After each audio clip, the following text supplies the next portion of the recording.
I heard Bob Johnson said he's talking to the higher powers, I guess the government, about reparations. And I guess the numbers that they come up with were about 3. His name is Saul, here in Ngozi, Northern Light Shopping Center. You want more than just a nice cut? Good conversation, good vibe, good music. Come see me at 3512 Cleveland Avenue. Women, but the most important goddesses were black, not just for the African now, in the civilization of the Greek. The Greek was so profoundly affected by the Africans that the goddess of chastity was a black woman, Artemis. The goddess of wisdom was a black woman, Minerva. The goddess of beauty was a black woman, Diana. And many of their great mythological figures which were critical to the vision of history, the history of the Greeks in the Odyssey. The woman who draws, who has the power to draw Odysseus and all his crew into her, is Circe, who is represented as a black woman with African features on the Greek vases. The woman who helps Jason win the Golden Fleece is a black woman, Medea. The woman who marries Perseus, the Greek hero, is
The African Heritage Diet consists of 6 lessons.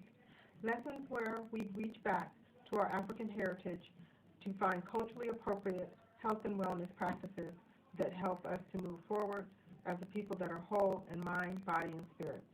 Lesson 1 is herbs and spices. Lesson 2 are greens. Greens is the widest part in the base of the African Heritage Diet food pyramid. So many greens should be consumed. And as you move up the pyramid, those are the things that you consume in lesser proportionate amounts. Whole grains, lesson 3. Beans and rice, lesson 4. Tubers and mashes, lesson 5. Lesson 6. Fruits, vegetables, and a healthy lifestyle.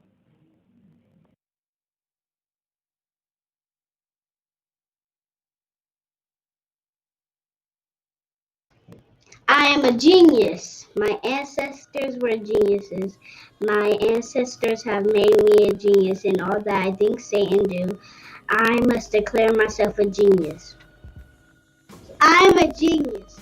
Whenever I am myself, I practice my geniusness and do great things. All my thoughts, choices, and deeds must express my geniusness. I am a genius. My decisions must always be in the best interest of myself, my family, my people, and my God. Only then will I and everyone I know that I am a genius. I am a genius. At all times, my geniusness must reflect my culture. My geniusness must serve my God. My geniusness must make me be one in love and harmony with my family. My geniusness must protect my people. Yes, at all times I must demonstrate excellence because I am a genius.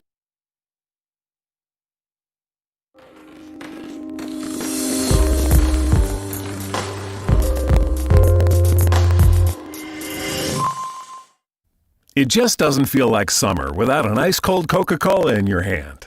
Stop by your local convenience store today and grab a 20-ounce bottle of Coca-Cola or Coca-Cola Zero Sugar. Or pick up even more delicious refreshment with a 20-ounce bottle of Diet Coke, Sprite, or Fanta. So no matter how you soak in that summer sun, at home or on the go, grab an ice-cold Coca-Cola today and enjoy.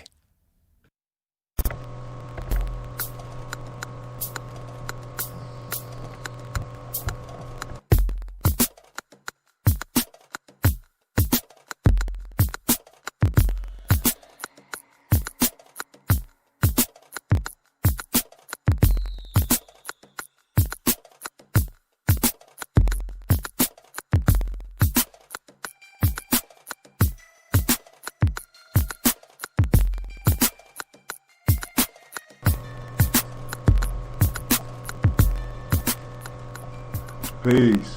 This is Brother Hot Tim. Welcome you to the journey again. I'm going on an old blog today, and I'm going to discuss the concept of spirituality. Before we really get deep into it, let me shout out some of the people or some of the organizations that support me. Giving shouts out to the young people that helped me with the podcast, the live podcast yesterday. Part of the Gye-Nyame tribe and the Urban Warriors. They come and we have meetings or class or practice every Wednesday, and they did a fantastic job. If I had a round of applause, I probably would give it to them. But I'll find that for my next show. Also, I want to send shouts out to Oxy Water. You know, just the product alone is enough support for me because it helps keep me going through my day. I go get me 2 for $4 at Walgreens, and I love the Oxy Water Black. Of course, I like the mixed berry too, but I love the Oxy Water Black. I suggest that you get out and you try it as well. Oxy Water has 0 carbs, it has 0 sugar, it has like 3 zeros. I can't remember exactly every one. I should have wrote it down beforehand because I get kind of excited and I forget. But it also has 7 minerals that your body needs. It also provides ginseng. It has B vitamins in it, and it's something that you can share with your children. It has no sugar. Check that out. No sugar. It is. It uses another natural sweetener that's real good, and I can't really think of is what is the name of that sweetener? I don't know. Stevia. Stevia. I've been doing research on stevia, and stevia is a lot better for you than sugar. As a matter of fact, I'm gonna be doing a blog pretty soon on sugar as a drug. Comparing sugar as a drug, and it's something that everybody know, but I'm just going to throw up some of the points to remind people that sugar is a drug, and we doping our kids up. But I also found a video where a guy is going through and discussing a lot of society ills is driven by sugar. On to the next. I want to send shouts out to Orange 82 again for providing me with the soundtrack of the Gye-Nyame journey. They're working on some more pieces for me, and hopefully I'll be able to premiere some of their music on the show. But you know how it goes. So what we want to do before we get into the spirituality talk, I want to give Spreaker, which I suggest everybody get your own Spreaker station. You know what I'm saying? Even if you don't use it all the time, you know, every now and then you feel bold enough to do a show, because the internet is giving us access to the world like we never had before. Somebody could just stumble on your podcast, and you might say something that might spark them, and your little podcast could end up going viral. And that means that you not only just reaching a couple of your family and friends being funny, you reaching 10 million people. So we're going to give them an opportunity to let their light shine and get their word out. So see you in a second.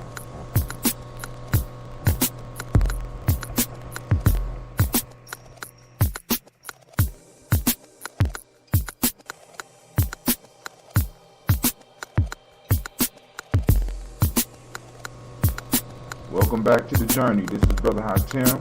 And today we're going to be talking about spirituality. What is spirituality?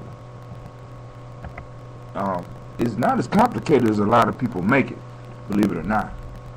Spirituality is actually, when you really look at it, it's not about going into a mountain and learning how to speak with God per se, or learning how to communicate with some angels, or learning how to divinate what's coming in the future, or being able to time travel backwards and see everything that happened, or go into different worlds. You know, spirituality is not being able to make magical things happen, like being able to walk on water, or being able to raise the dead, or being able to sit up under a tree and sit still for 3 or 4 hours, or 3 or 4 days, or 3 or 4 years. That's not spirituality.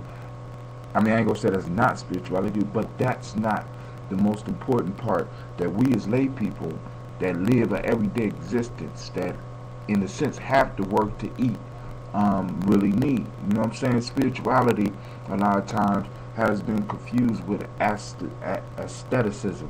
You know, I mean, being able to do extreme things. Most of us in our lives, we never get to really push ourselves to some of the limits that people were able to push themselves to in the past. The time does not necessarily exist for us. I ain't gonna say that it don't exist, but for a majority of the people, it don't exist. But I need to bring home the idea of what true spirituality is, and maybe some of those other things that I mentioned prior to the definition that you're about to hear may be able to be made possible for you. Now I want you to listen very closely. Put your ear up very close to your speaker, because I want you to get this definition, because when you hear, many of you may disagree with me. And as we move forward with our conversation, that's cool. I'm not here to get people to necessarily agree with me. I'm here to challenge you on your journey and make your thinking muscle stronger and make your spiritual muscle stronger. And then perhaps maybe when those two things are working together, you'll yoke them together and make your body stronger. I'm going to have a little conversation about yoking sometime later on today or tomorrow, because if you check my blog at www.GNJpodcast.com, the blog up right now, the top blog is soon to be the second blog, but the top blog up right now is called Yoking, and this is a new art that those of you heard me talk about yesterday. But this is going to be a foundation piece. It's a foundation piece in the Gye-Nyame self-mastery system and bringing you closer in tune with your spirit. But let's get back to the definition of the spirit, because I know some of y'all sitting on the edge of your seat like, when is this? When you going to tell us what spirituality? Give us a definition. This is my definition from my experience. I want to share it with you, because I challenge you to challenge my definition and go deeper and find your definition, and feel free to write in and share with me, because just like you, I'm on my journey and I'm constantly learning. I just been on it long enough to where I got information where I feel I can get on the internet and share it. I want you to share it. I want you to get on Spreaker. I want you to get your blog. I want you to send me a link so that I could join and follow and learn from you, like you're taking the time to learn from me. Because when we really start figuring out that we don't know everything, that we are not the center of the universe, but then we are. Crazy paradox. I got a blog for that too. Crazy paradox. At one point in time, you are the center of the universe. At the other time, you are not important at all. At the exact same time, when you understand that, then you understand that you are the master and you are the student at the exact same time. Because there's always going to be somebody who knows more than you, and there's always going to be someone who knows less than you. There's always going to be somebody that you need to learn from, and there's always going to be somebody that you need to teach or set an example for. So get with it. Now, when we get to the definition of spirituality, let's check it out. It's very simple. Spirituality is about building and maintaining relationships. I'm going to say it again. It's about building and maintaining relationships. All that other supernatural shit comes later on down the line, because until you are able to build and maintain relationships, you have not made it past the first class of spirituality. You have flunked. You must go back. Some of you are trying to walk on water before you can have a good relationship with your mama, before you could forgive that friend that dogged you in 7th grade. Some of you are wanting to float on air, but you have not forgiven that bully in the 6th grade. Give me a fucking break. Listen to me. Spirituality is about building and maintaining relationships. I want you to look at church. What is church for? What is the temple for? What is the mosque for? What are places of worship for? They are there to build a relationship with that higher power. Are they not? When you go to church to build a relationship with that deity, with whatever you're going to church for, whatever you're going to worship for. You're building a relationship. Now, but also the social aspect of a church, a temple, and a mosque, or any place that you go and worship, is a social aspect in there too, where there's people around you. Many of us just go in there to build a relationship with the Creator, and we don't realize that the Creator is dwelling in each individual and each thing that's in that room. So we only go and we look at this metaphorical symbolism, this ghost that we try to develop a relationship with, but then we say, fuck all the people around us. How can you talk about being spiritual when you are not acting upon what spirituality or what spirit really is? It's about developing and maintaining relationships. Now, it's easy to maintain a relationship with a ghost. It's easy to maintain a relationship with a spirit because they don't demand anything out of you. You know what I'm saying? It's just easy. You know what I'm saying? I can hear people screaming about their relationship with Allah and their relationship with Jesus and their relationship with Obatala and their relationship with all these different names. But they can't maintain a relationship with the people that's closest to them. Think about it. How does the Creator really test whether you're worthy of blessings or not? It's through the people that we are around. If you can't maintain the relationships around you, if you can't build relationships around you with the people that's living, how do you really think that you're going to be able to maintain a relationship with somebody that's not there? Our true spiritual teachers are those assholes in our lives. That fucking cousin Pookie that's been getting on your nerves for the last 15 years is one of your greatest spiritual teachers.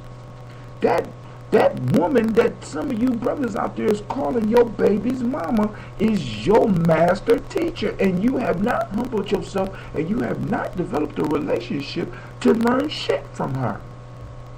That child that gets on your nerve, teacher, that is your master teacher. We are moving past and moving towards these metaphorical things that are easy to maintain relationships with. It's easy. And we're jumping past our masters, our super master teachers. Some of you that got mama issues. Some of you that got daddy issues. Some of you that have men issues, and some of you that have women issues. It's the people that are closest to us, and learning how to build and maintain those relationships in a healthy fashion. That's practicing true spirituality. We have to be able and willing to sacrifice parts of our ego to even become close to some of the people that's around us. Because our ego tells us that we shouldn't. Because we're better than that. Or we're not worthy of them. True spirituality is being able not only to maintain that, but the deepest form of spirituality and the deepest form of relationship is forming a relationship with yourself as well. Because now, let's take it even deeper. So we talked about the metaphorical relationships. We talked about the close relationships that's around us, the people, the mothers, the fathers, the brothers, the sisters, the uncles, the aunts, the friends. Now let's bring it home.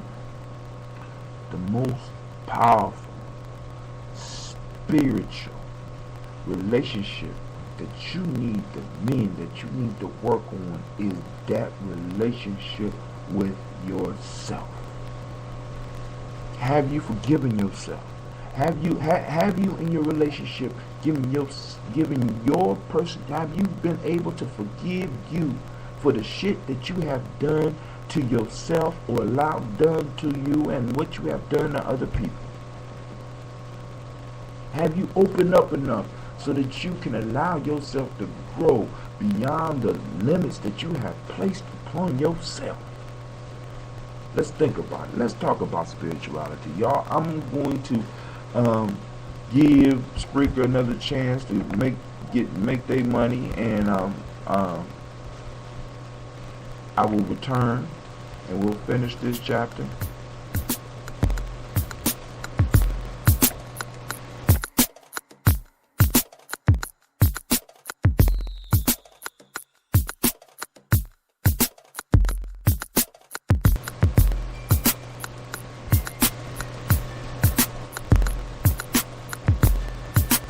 We're back. I'd like to welcome you to the journey. Welcome you back to the journey. At this point in time, once the show gets popular enough, what I will do is I will welcome calls and questions or whatever. Feel free to send in questions or comments, and even disagreements. I just want to have conversations so that I can learn and become a better person. A lot of the stuff that I bring onto the journey is personal stuff, because I'm still growing. Like I say, I'm still growing and I'm still in process. So I don't take myself too seriously. Anyone that's interested in becoming a coach or even receiving coaching, just hit me up through my blog. Hit me up, leave me a message on Spreaker. We could work something out. It ain't always about money. You know what I'm saying? Because I do this out of a passion. Because like I said, spirituality is about forming those relationships. And in order to maintain those relationships, is just like in the 7 steps. When you go through the player's pyramid, we talk about the 7 steps. The first one is being clear in what you want, knowing what you want. The second one is what are you willing to sacrifice. And then we go on and on. True spirituality needs those 7 tools and those 7 building blocks that I'll be getting into my later piece. So like I said, check out the book. Go to GNJpodcast.com, and you'll be able to look on the side. You see the books, and like I said, you can wait for them to come on Gumroad, or if you want a free sample of the book, just go to Gye-Nyame, look for the page, look for the Players Pyramid page. I also have a partial book that's almost finished called The Baba. That's out. It's a fictional book about Gye-Nyame, the Gye-Nyame tribe. You know what I'm saying? So go and check that out. Because like I said, if we want the future, we have to be bold enough to write it. Those of you on Gumroad also have Gye-Nyame Journey. I also have the story of G, which is the foundation, which is the foundation myth, the foundation legend on which the Gye-Nyame tribe comes. You know what I'm saying? And we're building on that piece as we speak, because we tell our kids grow up and be a man or be a woman, but we don't have those models. Those models used to come out of the story. You know what I'm saying? And think about this. When stories are told, relationships are formed between the storyteller and the listener. When teaching is going on, there's a relationship between the teacher and the student. When a pastor is preaching, there's supposed to be a relationship formed from what he's teaching to those that are listening. There's a relationship that is supposed to be formed. You know what I'm saying? So we have to understand that this relationship building is very important. Now let's look at the definition of spirit. When you look at the root word of spirit, the root word of spirit is like breath.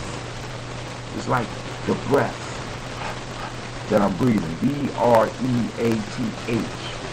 Spirit is the breath. Now, where do we talk about the ashe or the chi or the ki? Where do we talk about all this energy being? We talk about it being in the breath. You know what I'm saying? That Ashe. So when we form a relationship, we're sharing Ashe. There's an exchange of Ashe that's going on.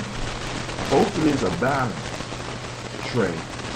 You know what I'm saying? If not, you need to find relationships where you can balance that Ashe, so you're giving as much as you're receiving, unless you're working with somebody and you don't mind and you have an abundance of Ashe to give away. Now also remember, when we talk about forming relationships, in order for our spirituality to grow in our life, there may be some relationships that we need to get rid of because they are draining. I'm not foolish. I don't expect any of the people that listen to me to be foolish or to be taken advantage of. When I talk about spirituality, it's about building relationships and maintaining relationships. I'm talking about healthy relationships. You know what I'm saying? Some people you have to just basically deal with from a distance and not deal with it all. Alright? So, this is Brother Hakim. I'd like to thank you for joining me on the journey on this podcast. Once again, viewed by Oxywater. I'd like to thank Orange 82. Go to Oxywater, try oxywater.com, or go to orange82.com if you like the music. Come to my blog, Gye-Nyame.com. I own that now. And that's a whole nother part. But this is Brother Hakim. I'm going to be heading out. It was a pleasure speaking with you. Hopefully you got something from this, alright? Peace.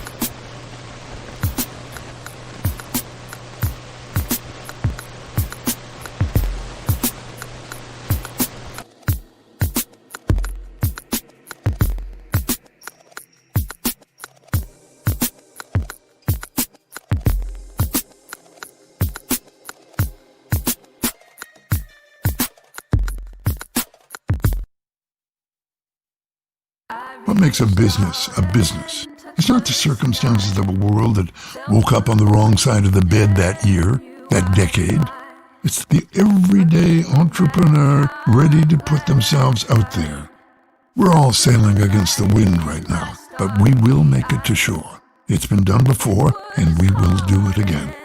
To help you get started, we're offering websites, marketing tools, and guidance all for free. Learn more at GoDaddy.com.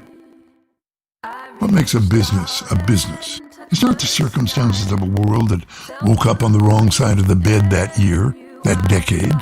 It's the everyday entrepreneur ready to put themselves out there. We're all sailing against the wind right now, but we will make it to shore. It's been done before, and we will do it again. To help you get started, we're offering websites, marketing tools, and guidance all for free. Learn more at GoDaddy.com. It just doesn't feel like summer without an ice-cold Coca-Cola in your hand.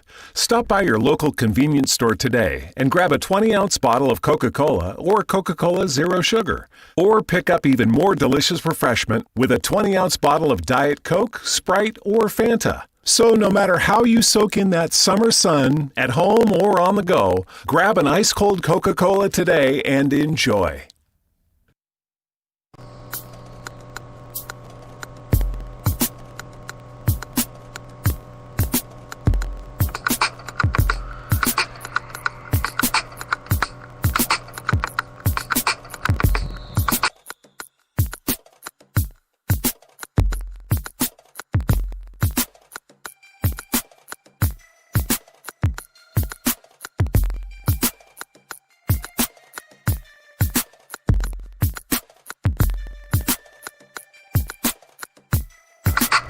Peace. I'd like to welcome everybody that's on the journey. This is Brother Hakim, and I'm coming back with another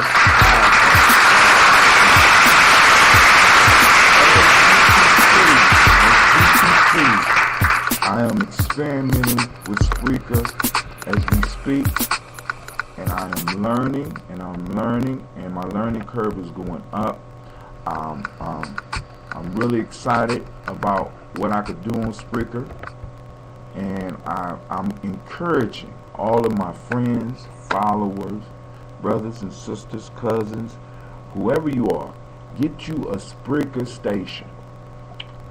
It'll be good for family reunions, so you keep track of your history. Like you can see, I have one of my radio shows is about my family history, your own experiences. I mean, we all have a story to tell and something to teach. And I encourage every last one of you, to find those stories, find those lessons, and teach somebody something. You know what I'm saying? And this is the perfect platform because you don't have to be a writer. All of us talk.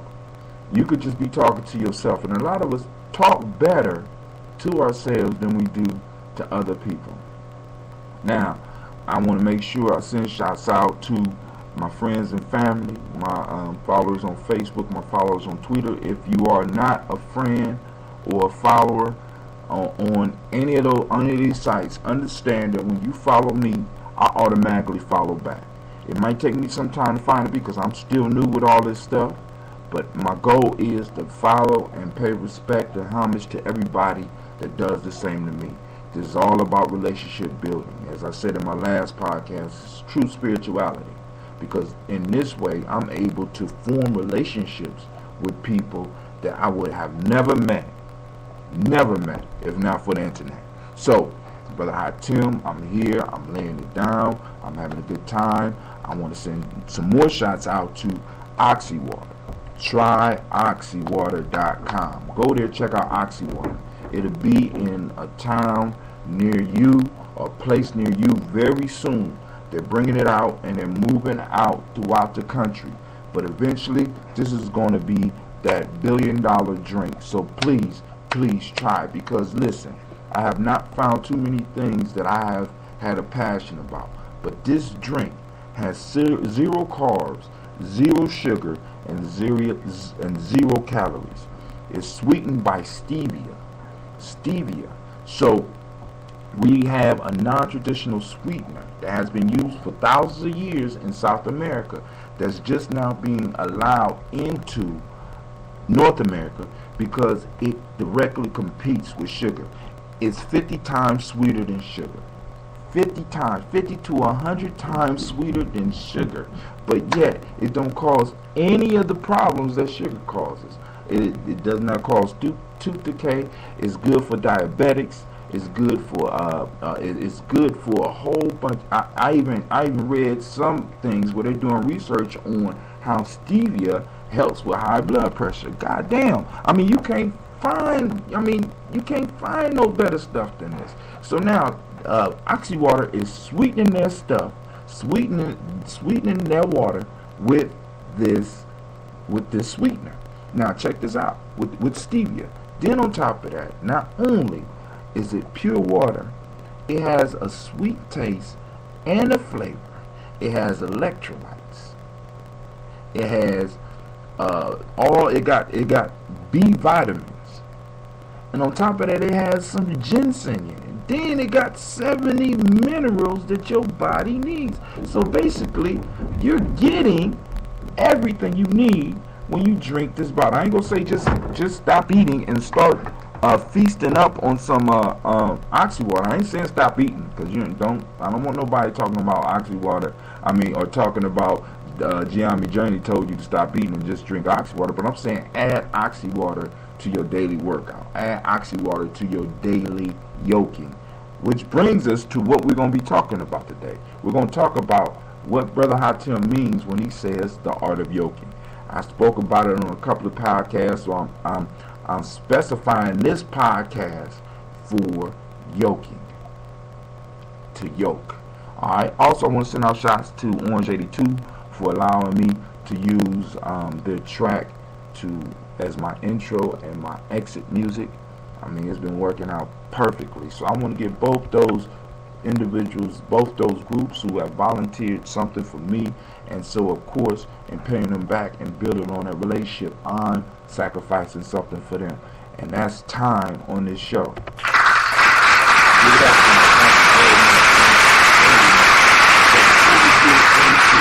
the art and science of yoking. I want to give the speaker people some time to go on and get yourself some shots. So I'll be back with you in a flash.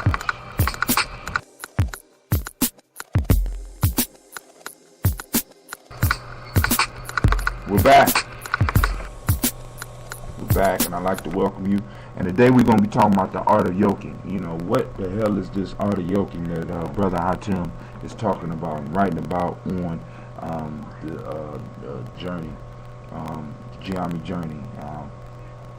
This is a new system that I've come up with in self-mastery, because I can't really say that I'm a yoga teacher, because I have never went to get certified. For those that know me, you know why a lot of times I avoid going to get certified in certain things, because I don't like really to be typecast. I'm a freestyle MC in a way, because I like being able to learn and adapt things to exactly what my audience need. One of the issues that I have is I have the pleasure of working with young people, and parents trust me to work with their children. And then also I work with a lot of adults that come from different traditions. So when I say words like yoga or spirituality or whatever, it kind of freaks them out, because they have been basically sheltered, or they shelter their children, and they don't want their children or themselves exposed to something that they really don't understand. So it's easier for me to explain yoking, because the way I do my yoking exercises, the way I do the exercises is a little bit different, and the language is a little bit different. What I have chosen to do with the art of yoking, or with yoking period, with yoke, is I decided to define the art for myself. This has come from the principle in my pyramid called Kujichagulia, which is a principle in Nguzo Saba, which means self-determination. But the most important part in Nguzo Saba, the most important part in this principle, Kujichagulia, and self-determination, is the ability to define yourself for yourself. I choose to define my reality. So I have mastery over yoking. I don't necessarily have mastery over yoga. I could bring people in and I could train them in the art of yoking. I can't bring them in and train them in yoga because I'm not necessarily certified. So what I'm doing is yoking. And what is yoking? Yoking is pulling the mind and body together during physical activities. And it's also pulling the mind and the spirit together. When we yoke, because the term, when you look at the Sanskrit word for yoga, there is really no translation in English. The closest one we could come to is the word yoke. Yoke is used in scripture, in the Bible, as well as the Quran. Like something that says something like, those that are not equally yoked should not be together, type thing. But a yoke is a burden that is placed on someone or a group of individuals that makes them have to work together. When you yoke two ox together, they have a thick piece of wood that connects their necks, that makes them have to move together, because if one is slacking, he'll choke himself and the other one. And if one is going too fast, he'll choke himself and others. So they're forced to pull together. They're forced to work together. So in our art, what we're trying to do, or what we are accomplishing in yoking, we yoke the mind and body together through a physical activity that we do. So if we are doing some stretches, we are teaching the individual to yoke their mind and their body together through their breath. So that, and then get these two things working together so well that they become excellent servants for the spirit, excellent servants for reaching out and accomplishing goals. All right. So when we talk about the art of yoking, we not only yoke when we are doing physical activities, we yoke when we're doing spiritual activities, we yoke when we're doing just mental activities. We are making our whole being, we're yoking our whole being and making it work together so that we can get the compliment, we can meet the goals that we set in our life, so we can get the best out of life. So understand what Brother Hatim means when he says yoking, the art of yoking. So check it out. You know, I have a blog. You can check out the blog at GNJpodcast.com. You go there and you can find out about, read a little bit more about the art of yoking, and I'm going to start taping some exercises and showing you them, as well as some other activities, because you could walk and yoke, you could run and yoke, You know what I'm saying? It's a moving meditation. And is getting into yourself and honing and mastering your body. We got to remember that the body, go back to another podcast I had where I described the Sphinx. The Sphinx is a beast laying prostrate while the head of a man or a woman is sitting on top of it. This is the mind mastering the body and forcing the body to serve the mind. And that mind serves the spirit. Your body is basically like a beast. So those of you that are older and understand, your body has certain cravings, and a lot of times it will do almost anything to fulfill these cravings. You might not even know what it is. Sometimes you might be sitting down watching TV not meaning to eat a thing, but you get up and go to the refrigerator, and before you know it, you ate a whole bag of popcorn or a whole box of chocolates, and you're like, where the hell did it go? Your body, in a sense, has a mind of its own, and it's going to satisfy its needs, just like your mind, just like your spirit. So what we need to be able to do is to master this body. Master it, yoke it up, and put it in, make it go in the direction that we want it to go, so that we can accomplish everything that we want to accomplish. This is Brother High Tim, and I'm going to be going out on another note.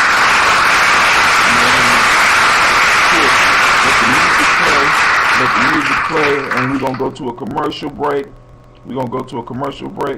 And I shall return in a second.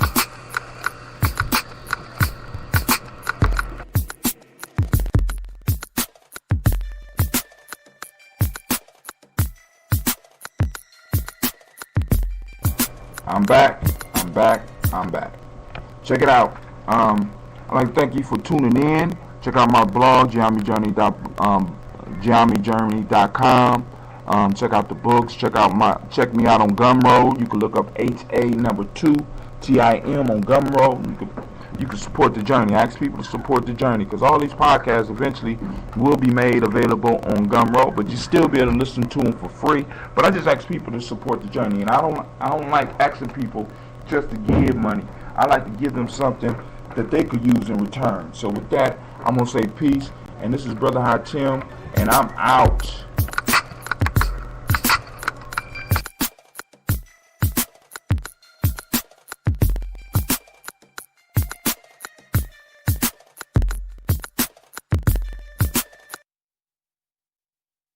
It just doesn't feel like summer without an ice-cold Coca-Cola in your hand. Stop by Speedway today and grab 3 20-ounce bottles of Coca-Cola or Coca-Cola Zero Sugar and get 500 Speedy Reward points. Or pick up even more delicious refreshment with a 20-ounce bottle of Diet Coke, Sprite, or Fanta. So no matter how you soak in that summer sun, at home or on the go, grab an ice-cold Coca-Cola at Speedway and enjoy. It just doesn't feel like summer without an ice-cold Coca-Cola in your hand. Stop by Speedway today and grab 3 20-ounce bottles of Coca-Cola or Coca-Cola Zero Sugar and get 500 Speedy Reward points. Or pick up even more delicious refreshment with a 20-ounce bottle of Diet Coke, Sprite, or Fanta. So no matter how you soak in that summer sun, at home or on the go, grab an ice-cold Coca-Cola at Speedway and enjoy.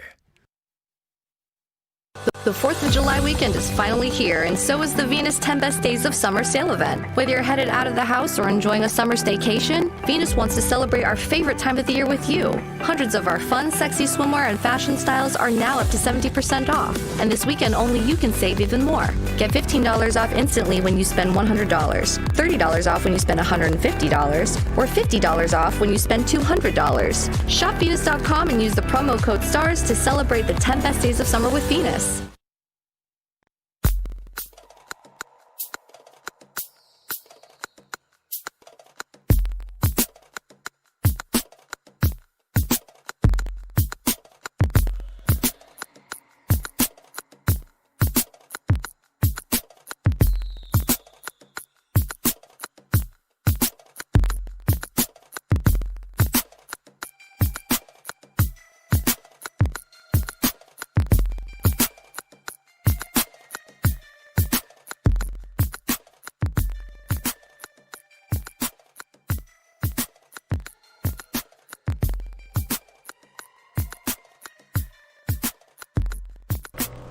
We'd like to welcome you to this version, this special time that we have on the Gye-Nyame journey. Now we're moving in the player's pyramid to the third two. We're going to discuss the third two real quickly because you know I have to do these on the run, and I take a little bit of time to try and perfect my method, learn how to use the equipment so that I can make sure you get the best sounds that you could get.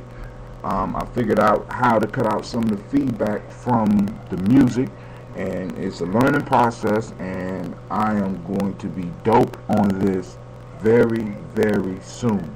Although I did not mean to broadcast this live, it popped up live, so I'm going to keep it moving, keep it going, and keep building with you while I had the time. So here we go.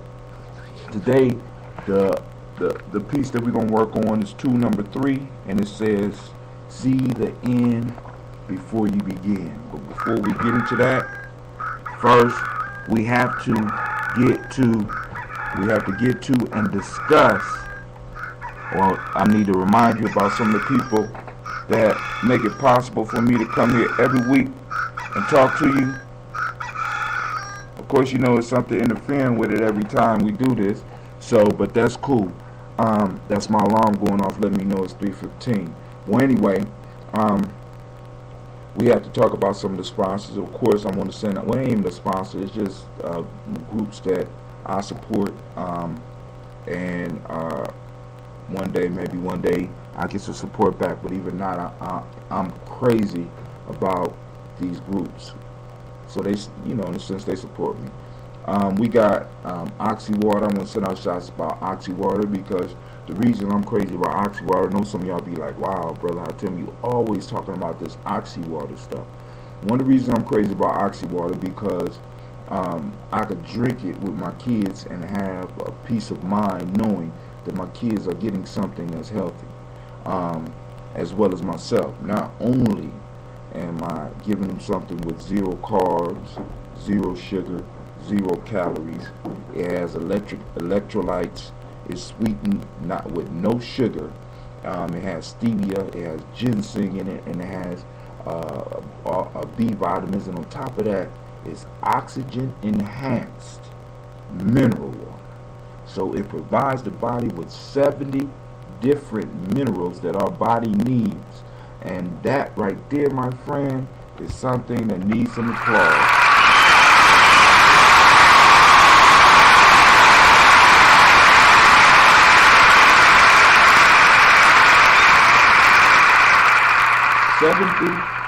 vitamins, 70 minerals. This is an excellent product, so if you get a chance, try some out.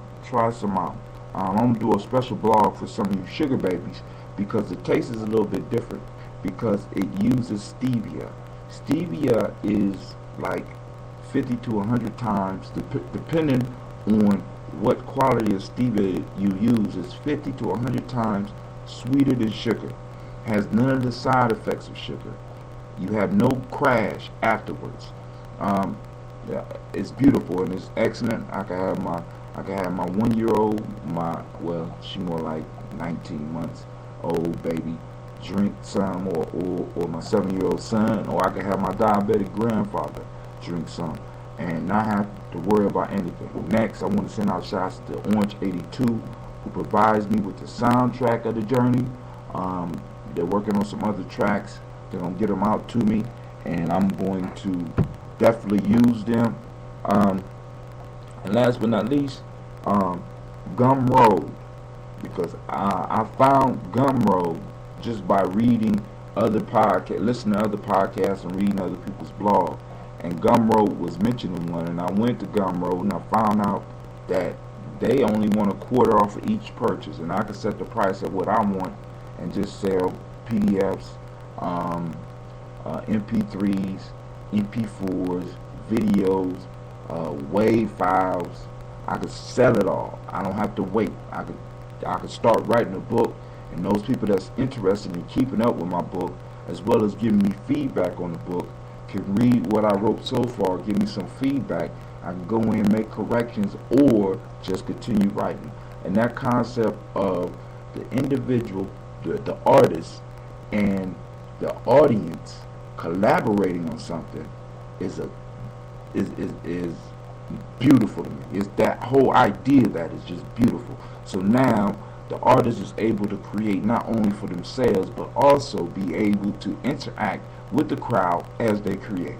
Just imagine your favorite artist is putting out, is laying down a track, and because you are in his following, or you are one of his biggest fans, he gives you the first opportunity to, in a sense, give some feedback on his tracks for the album he gonna put out. For 99 cents, you can help him put out a million-selling album, and you never know where that type of participation is gonna get you. So I'm sending out shots to Gumroad as well. Now, my fault. Before we get back to that, I need to go and let Spreaker. That's another. I'm giving shots out to Spreaker too. Spreaker is developing this radio format that you could get on and speak your mind. I tell people all the time, you need to learn how to use this so that you get your ideas out, because that's what the new economy is moving towards. Those that are willing to put out their ideas will be those that's going to be the next level of billionaires, and hopefully probably the next trillionaires, because that's what we're moving towards now. So I'm going to give Spreaker a moment to be able to introduce themselves, or if they got any other commercials set, I don't know. But we're going to phase this out here, and we're going to do this.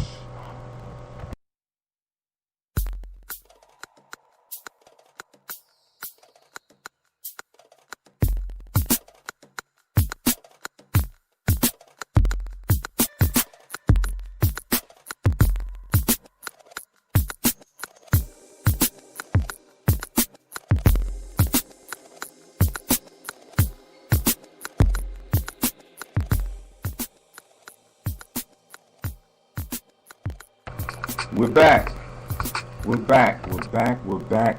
Yo, and so it's good to be here. So right now, let's get into what I need to talk about so we go.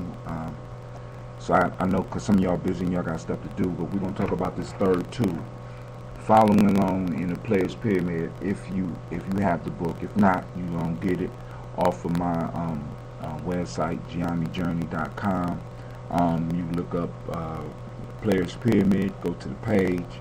It has at least the first beginning chapters. I will add the rest, and you could study along with me. If you want to support the journey, by all means, you can buy the book. Eventually, the PDF will be available on Gumroad as well. I'm thinking I'm gonna do a $3 at least, pay at least $3 for it. That shouldn't be too much. Or you could just, like I said, download it for free. Like I said, I believe in my audience. I believe in the audience that I'm building. I believe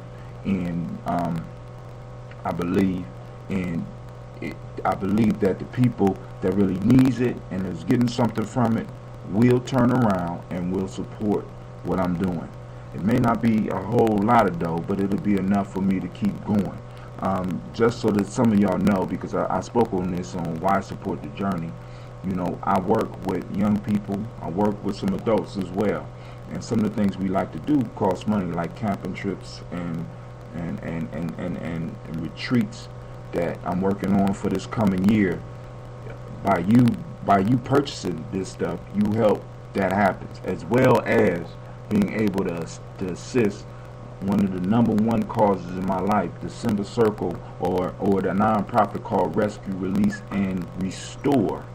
Help us purchase some camping, some campgrounds, so that we can do Simba all year round. For those that don't know about Simba, you could read a little bit more about it at SimbaNation.com.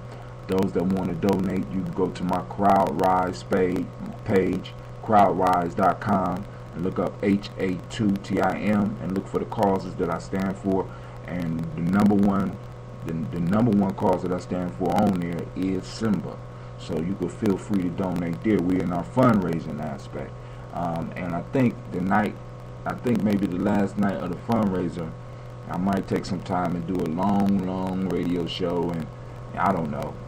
It just depends. Maybe if not this year, maybe next year, after I build up a following, a bigger following. Right now, one of the things that I'm very proud of, as far as the Spreaker account, is that in the last couple of days I've been getting crazy hits, and I want to thank everybody out there that's taking the time to tune in and to listen to what's going on the journey.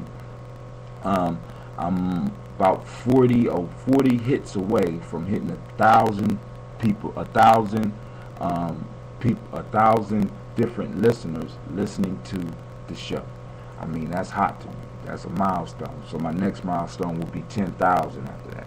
So now, what we're talking about today is seeing the end before you begin. And I know some of y'all are probably listening to this and say, wow, this is a repeat. But no, let me explain. The first two is having a clear idea of what you want.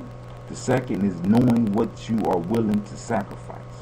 Now that you done sobered yourself up and decided on what you're going to sacrifice, now we get to seeing the idea all the way to the end in our minds, developing a vision.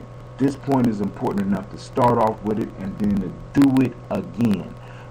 When we visualize, using our visualization abilities as human beings, when we visualize and when we throw the emotions behind it, we move next to being able to have the actions. Now, one thing that I'm very sure of is that one of the most powerful tools that human beings have is their ability to imagine. The imagination is a powerful tool, and being able to look at yourself and look at your goal and imagine where you want it to be, imagining where you want to go, being able to form a vision. Now, with a vision is a little bit different than just random imagination, because what a vision does, it crystallizes one idea in your mind, and that one idea you can focus on and constantly build on and constantly make needed adjustments to it when you formulate this vision in your mind. Now, one of the important things that we got to understand is that when we start using our power of visualization and we start using our imagination, it's important to realize that when we start using imagination, we got to be clear on who's using who, because our imagination also can cause a lot of havoc in our life. Many people, rather than using their imagination, allow their imagination to use them. What do I mean? Think about relationship issues. Think about financial issues. Think about anything that causes you any pain in your life that you had to wait for, that you had to see coming. A lot of times your imagination takes that moment in which you are in fear and it blows it up out of control. Now, the imagination has the ability to create something beautiful or to plunge you into the deepest hells that you can imagine, that you can have. It's all yours. It's all your choice. And it's about you standing up and learning to control your imagination, so that rather than being somebody that just sits around and dream all the time and have different dreams and not focus any energy on any one of them, you're a visionary. You turn your imagination into a visionary tool to where you are able to formulate what it is you want. Next, they say that the imagination is an excellent servant, but a terrible master. Do not allow your imagination to master you or become your master, because then you are caught up in servitude to something that could be very cruel. Now, when we think about it, this tool right here is one of the major tools that I noticed that's being used on the masses. You are either the master of your own imagination or at the whims of somebody else's.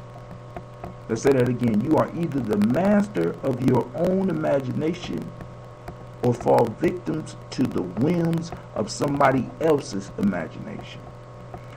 Our reality, a lot of it, is taking place right now in the midst of crazy people's imaginations, in fearful people's imagination.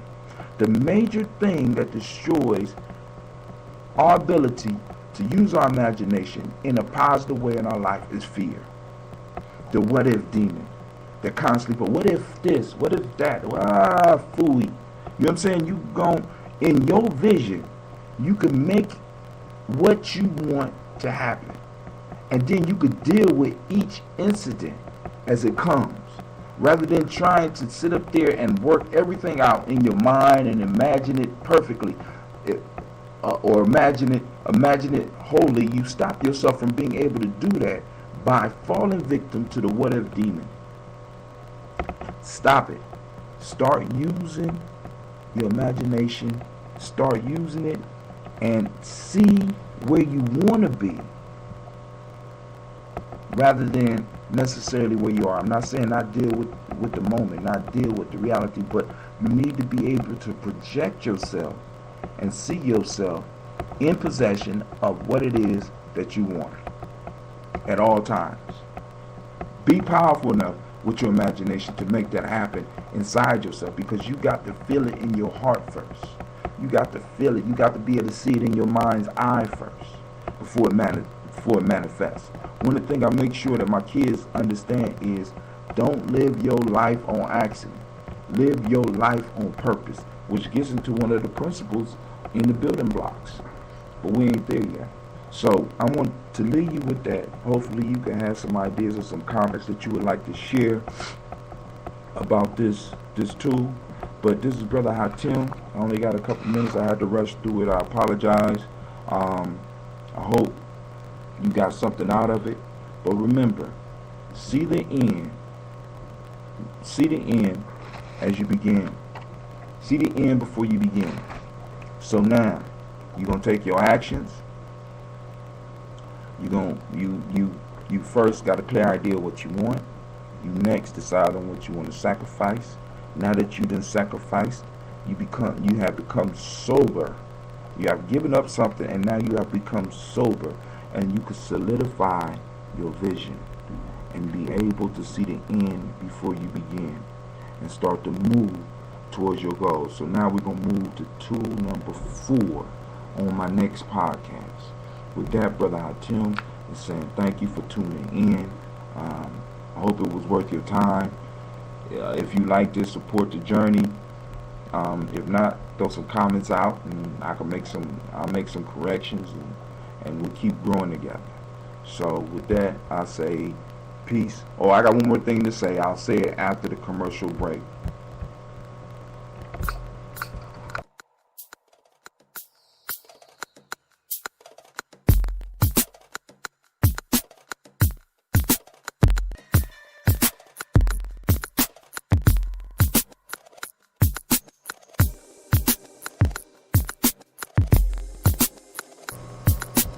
We're back. Alright, and I want to say peace to everybody out there that's listening. I also want to thank everybody out there that has been taking the time to tune into the podcast. I want you to know also that eventually I will be putting up some more of my books. The Lost Art of Storytelling is all basically already up. For those that don't know, Lost Art of Storytelling is just a bunch of stories that I compiled. Some of them are adapted, some of them I created. All of the stories are already up on my blog. You just got to take time to find them. Or, of course, you could just come and support the journey and purchase a copy of it. Look on the side of the blog and check it out. I also have the Gye-Nyame Journey Workbook, where you can walk through all the proverbs that I have compiled, not just from the African openers to the Tree of Life. As a matter of fact, I didn't put any of the African openers to Tree of Life proverbs in that book. These are all proverbs that I was searching for and using throughout the year, and every last one of those are already on the blog. All you got to do is go back and find them, or you can of course purchase them all lumped together in one place with the worksheets that you could use to develop yourself further. The self-mastery process has many parts. Of course, we use the player's pyramid. We use stories because it's important to realize how important your story is, but it's also important to recognize the importance of stories throughout history. You got to remember that the education system as we know it has only been in existence maybe at the most 300 years, the way we have it right now. At one point in time, people were educated and were taught through people sharing stories. Stories lay out models for us to live by. We'll speak a little bit more about that as we move through some of the tools in the player's pyramid. Also, I encourage everybody to start their own blog. Let me know when you start yours, and I will definitely follow you. I encourage everybody to get a Spreaker station or a station somewhere, and of course I'll follow you, especially if you're following me. Just let me know. Feel free to hit me up, and actually you can hit me up through Spreaker because my email address, even my phone number is on there. You can feel free to call me for a personal session, or if you want to set up something, feel free to hit me up. With that, the only thing left is peace. You have a beautiful day, and thank you for your time, and thank you for your patience. I like having you here, and I like speaking to you. I like learning together and sharing. So with that, Brother Hatim will start tuning out, and of course I'll start turning the music up so that you can have the music. And with that, I say peace.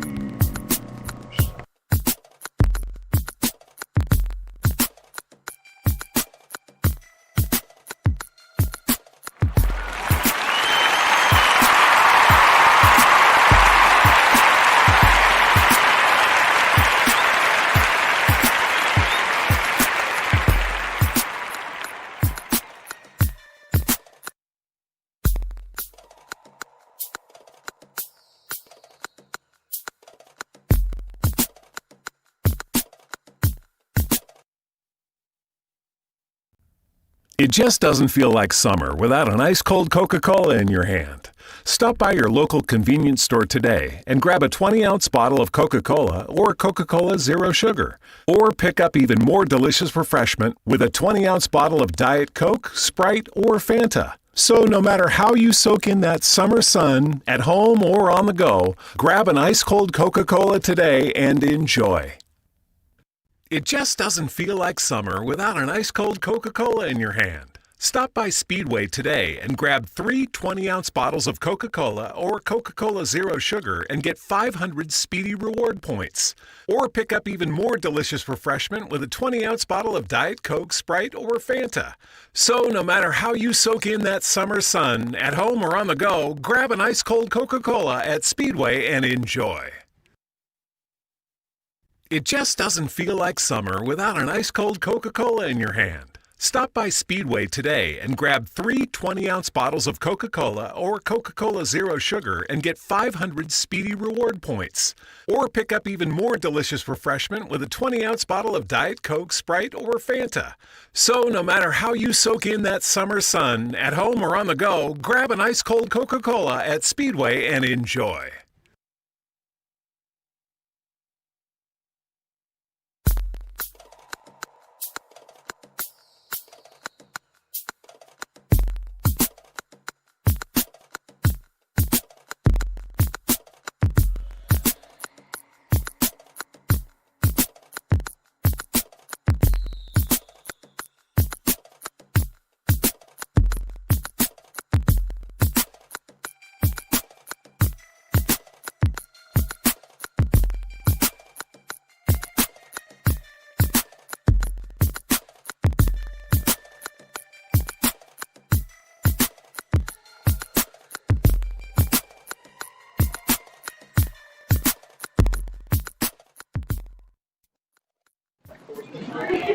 What's up? Yo, I'd like to welcome you to Gye-Nyame Journey. This is Brother Hatim. Of course, you know I'm chilling at the hookah shop tonight, and I said I was going to be doing a live show. I hope y'all can hear me. But if not, we're going to keep it moving anyway. Keep it crack-a-lacking. Yo, first off, I got to give shouts out Oxy Water. This show is powered by Oxy Water. Remember, go to tryoxywater.com. Oxy Water is the world's first oxygen-enhanced mineral water with 0 carbs, 0 calories, and 0 sugar. The shit's the bomb. It's good enough that you can sit around with your kids and drink it. As a matter of fact, I just got in a fight with my youngest daughter because every time I open a bottle, she feels she need to put her mouth on it. That shit's not cool, but that's my baby. That's what she do. All right. Next, I want to send out shots to Orange 82 for allowing me to use their soundtrack Build and Destroy for my opening. Build or Destroy for my opening. You can check more of their music out on orange82.com.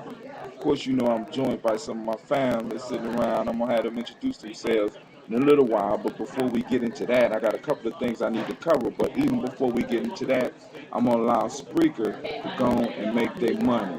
So if you would, bear with me while I work through this.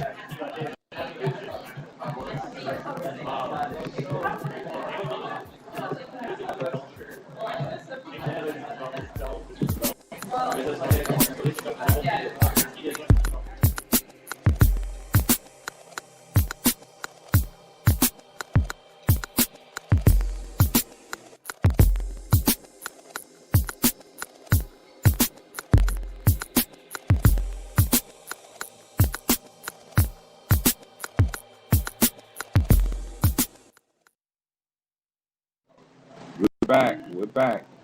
This is Brother Hatim in the journey. And so, now first things first, I need to do a little supplemental here because I did a little piece on the Players Pyramid, seeing it end before you begin, part 3, number 3. Now, what I want to clarify is this. When I talk about seeing it end before the begin, I was trying to look for a metaphor. And of course, life always provides these metaphors for us. So when I went to go pick up my daughter earlier today, I went to go pick up my wife. Then I went to go pick up my daughter. And I put my daughter on my lap as I drove down the parking lot to our house because babysitter is right down the street. And my daughter, she grabs the steering wheel and I let her play like she's driving. But she only paid attention to the road for a second and she started looking away and start just turning the wheel. And that hit me with a thought, and that was the metaphor I was looking for. Step 3 is very similar to, when I talk about having a vision, it's very similar to when we drive. Now, this is what I mean. Because my daughter is not looking where she's going, if I don't take over the wheel, we're going to end up in somebody's house. She's not focused on where she's going. When you're driving, you are focused on where you're going. You don't necessarily see the point in your mind, but you automatically on autopilot to get to where you want to go. I knew exactly how to get to my wife's job. And there's 1,000 different ways I get to my wife's job, but there's a certain way that I could take every day when I go pick her up from work. But I don't necessarily have a building in my vision. But I know what the building look like, and it gives me an opportunity to drive through the city to get to her. So when we are looking at the end before we begin, it's not always having a crystal clear vision in the sense of where we're going, but it's more of having a crystal clear feeling of where we're going. Now, the only time that you really need directions is when you don't know where you're going. And once you learn where you're going, then you could go there automatically. With our vision, what we do is we set up the vision, we see it, and we start to feel it. When we start to feel it, then we know that we are on course because we always get to where we're going. So when we put the vision in, what we start doing is setting ourselves on autopilot. So when we talk about seeing the end before we begin, it's almost like we done practice getting in our mind so many times that we are actually on autopilot, because now I'm not necessarily focused on the destination. I'm more focused on the journey.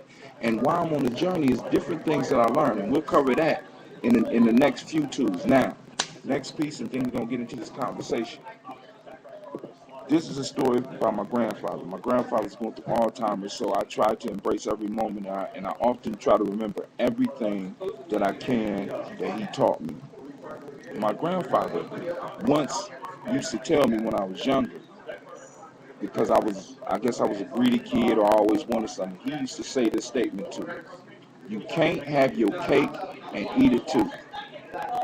And I never understood that shit. He said that shit to me from when I was young until I was old. And I never got it.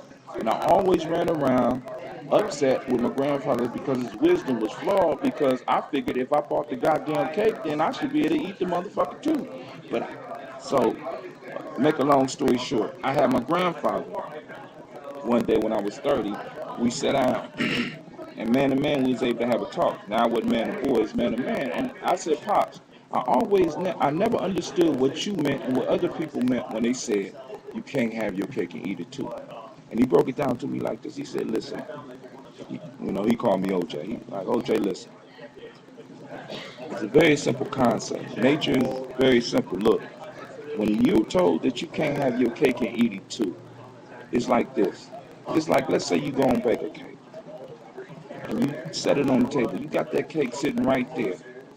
And you could admire the cake, you could look at the cake, you could show it to your friends and shit. But once you consume the cake, it's no longer there.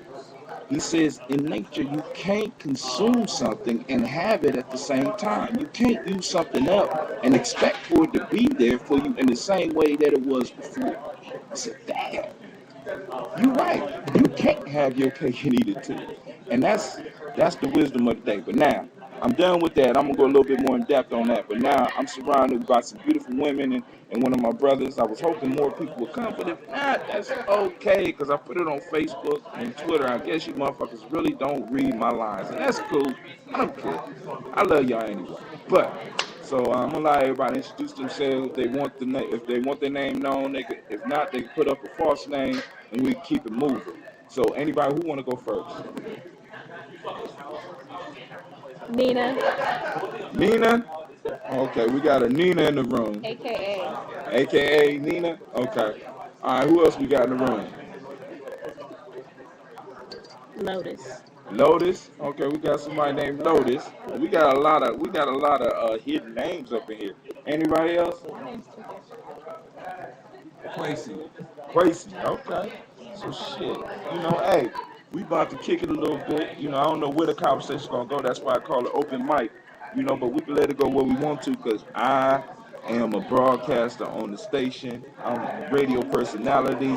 So I got up to 45 minutes just to talk about absolutely nothing if I want. But y'all know when you come to the journey, there's always something that's going to be popping off. Anybody got any subject that they want to hit on real quick? Anything you want to talk?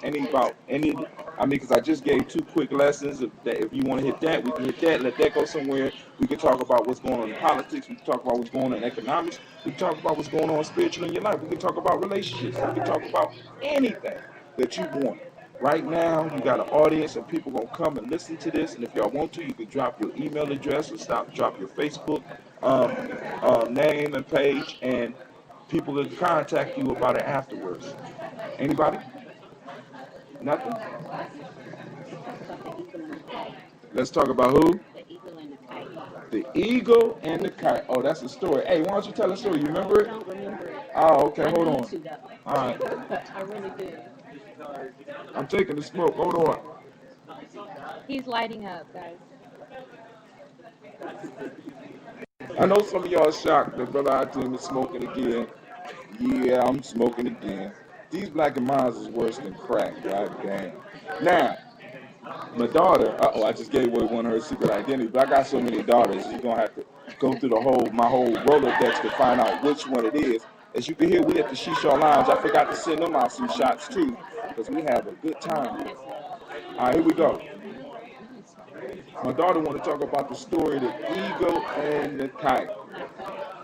Now, I'm going to tell the story to the best of my abilities, because I take stories, and I'm a hip-hop artist, so I'm a hip-hop philosopher, so I flip it. Once upon a time, a kite was blowing through the air, and it got caught up in a tree, and it just hung there.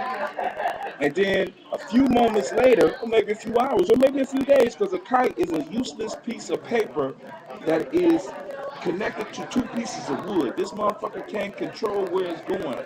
is controlled by the strings of the world. Well, anyway, it's stuck in a tree, and a beautiful eagle who can determine where it's going, that used all 7 tools from the player's pyramid as well as the building blocks, flew by and landed.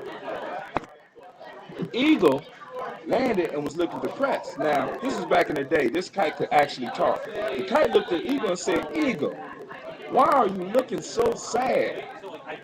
The eagle said, "I've been flying around." It's a woman, by the way. "I've been flying around looking for a good mate. There don't seem to be no good male eagles out here. And I'm very lonely and I want to hook up with somebody." The kite looked all excited and shit, as excited as the kite could be because it's just a piece of paper and some wood, and said, "Oh my God, please, please take me. Take me." So the eagle looked at the kite, and the kite said, hold on, baby. I know you're looking at me, and I know you just see paper and wood, but I'm more than that. I'm deeper than that. I'm bigger than that. I've been known to be able to soar down and snatch up a buffalo, snap up an elephant, and fly away and bring it back. Anything you want, you can tell me. You tell me, and I'll get it for you. You just got to marry me first. So the eagle considered it. She said, "We got a good game. Hey, I'm gonna go and hook up with you, kite." So the eagle married the kite. They have a big ceremony. They invite all the animal friends, of course, Brother Rabbit and Sister Rabbit and Brother Coyote, Sister Coyote. They all come. All these animals come and celebrate the kite's marriage. So after the marriage, the kite and the eagle, of course, the eagle never could leave the damn tree. So they had to have a ceremony up under the tree. The kite look at the woman, look at the eagle and say, "Wow, I'm glad we married." The eagle look at the kite and say, "Now fly away and bring me back the buffalo that you promised me." The kite looked at her and started laughing. He said, "What you laughing about?" He said, "How the fuck you expecting me to go get a buffalo? I'm just a kite." More of the story is, eagles shouldn't mess with kites. Eagles should never mess with kites. Why would you want that story? Is there some eagles in here fucking with kites? Huh? Any eagles fucking with kites? Okay. Anything else, y'all, for quiet? What's going on? She said I used to. Oh, okay. Yeah. Anything else? Anybody else want to talk about? Because we're only 14 minutes in. I'm going to take a radio break, give everybody time to think about some shit, and I'll be back. I think we've all had a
My fault. The mic wasn't on.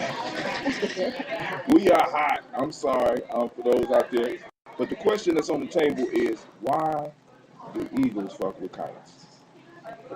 Whether we're talking about relationships, whether we're talking about economically, whether we're talking about politically, any way you could take that story, because like I keep telling y'all in these podcasts, stories are very important because our ancestors used to teach us about life through these stories. We think they're silly, we think they're childish, but when you really crack them open and look at them, they are layered. And depending on where you are in your life, they say something different to you. That eagle and that kite story gonna touch 10 different people out there in 10 different ways. That's how dope and that's how wise the elders were back in the day. So let's understand, All right, why do you think an eagle would fuck with a kite? You gotta talk up. There's so many reasons. I think it's the sense of needing to be needed. The sense of needing to be needed. Yeah. What you I think it's kind of like saving somebody, Ooh, or maybe steering the kite in the right direction. but it's a kite. What's the right direction for a kite? Whatever you Where the think, wind is blowing. whatever direction you want to go to. Have you ever tried to fly a kite where you wanted to fly it? I mean, think about it. It doesn't work. It don't work. That's If the not wind is not blowing in the direction you want to go, the kite is going to go where the wind blowing. And if there's no wind, that kite will never get up in the air. Well, that's why it'll never work. But that's the reason why they do it. We do it because you say we're trying to feel something empty in ourselves. Yeah. We're trying to save somebody. What is it in us that makes us want to save somebody? Especially if they're not capable at that point in time of saving themselves. What you think? I mean, I don't know. Oh, don't get all quiet on me, shit. People like to be appreciated. You know what I'm saying? Maybe somebody that's down on their luck, people might assume that person might appreciate them more. You know what I'm saying? You know, because I struggle with this shit too. Because could it be that there's a void in our personal lives that we think that this other thing or this other person can feel, but they'll never be able to feel? Because it's something we got to take care of on ourselves.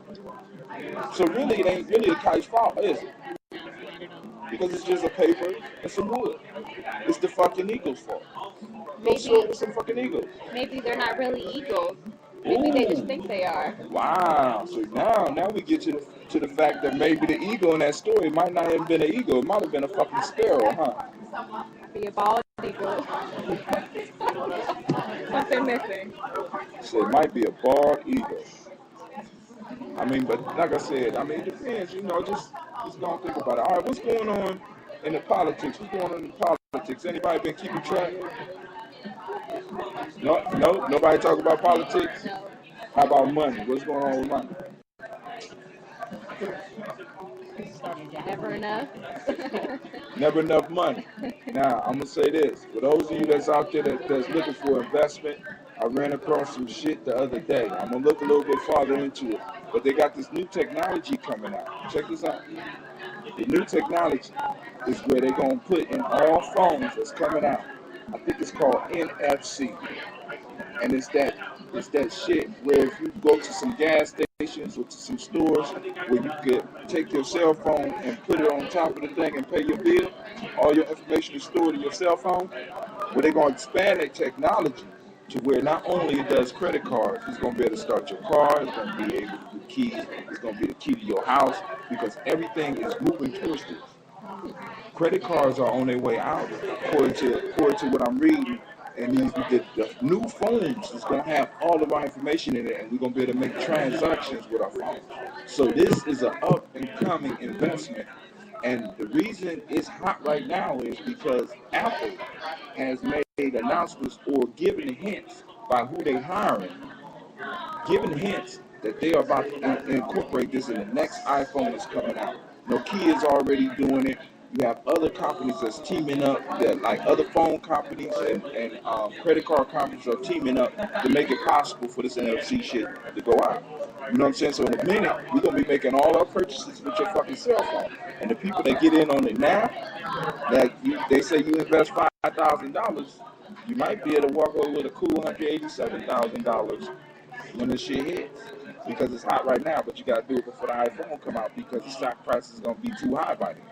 So that's just something I heard. I'm just sharing that with those people on the journey that might have an extra $5,000. Those out there, you know, I'm trying to get the $5,000 as well so that I can invest. So buy a book.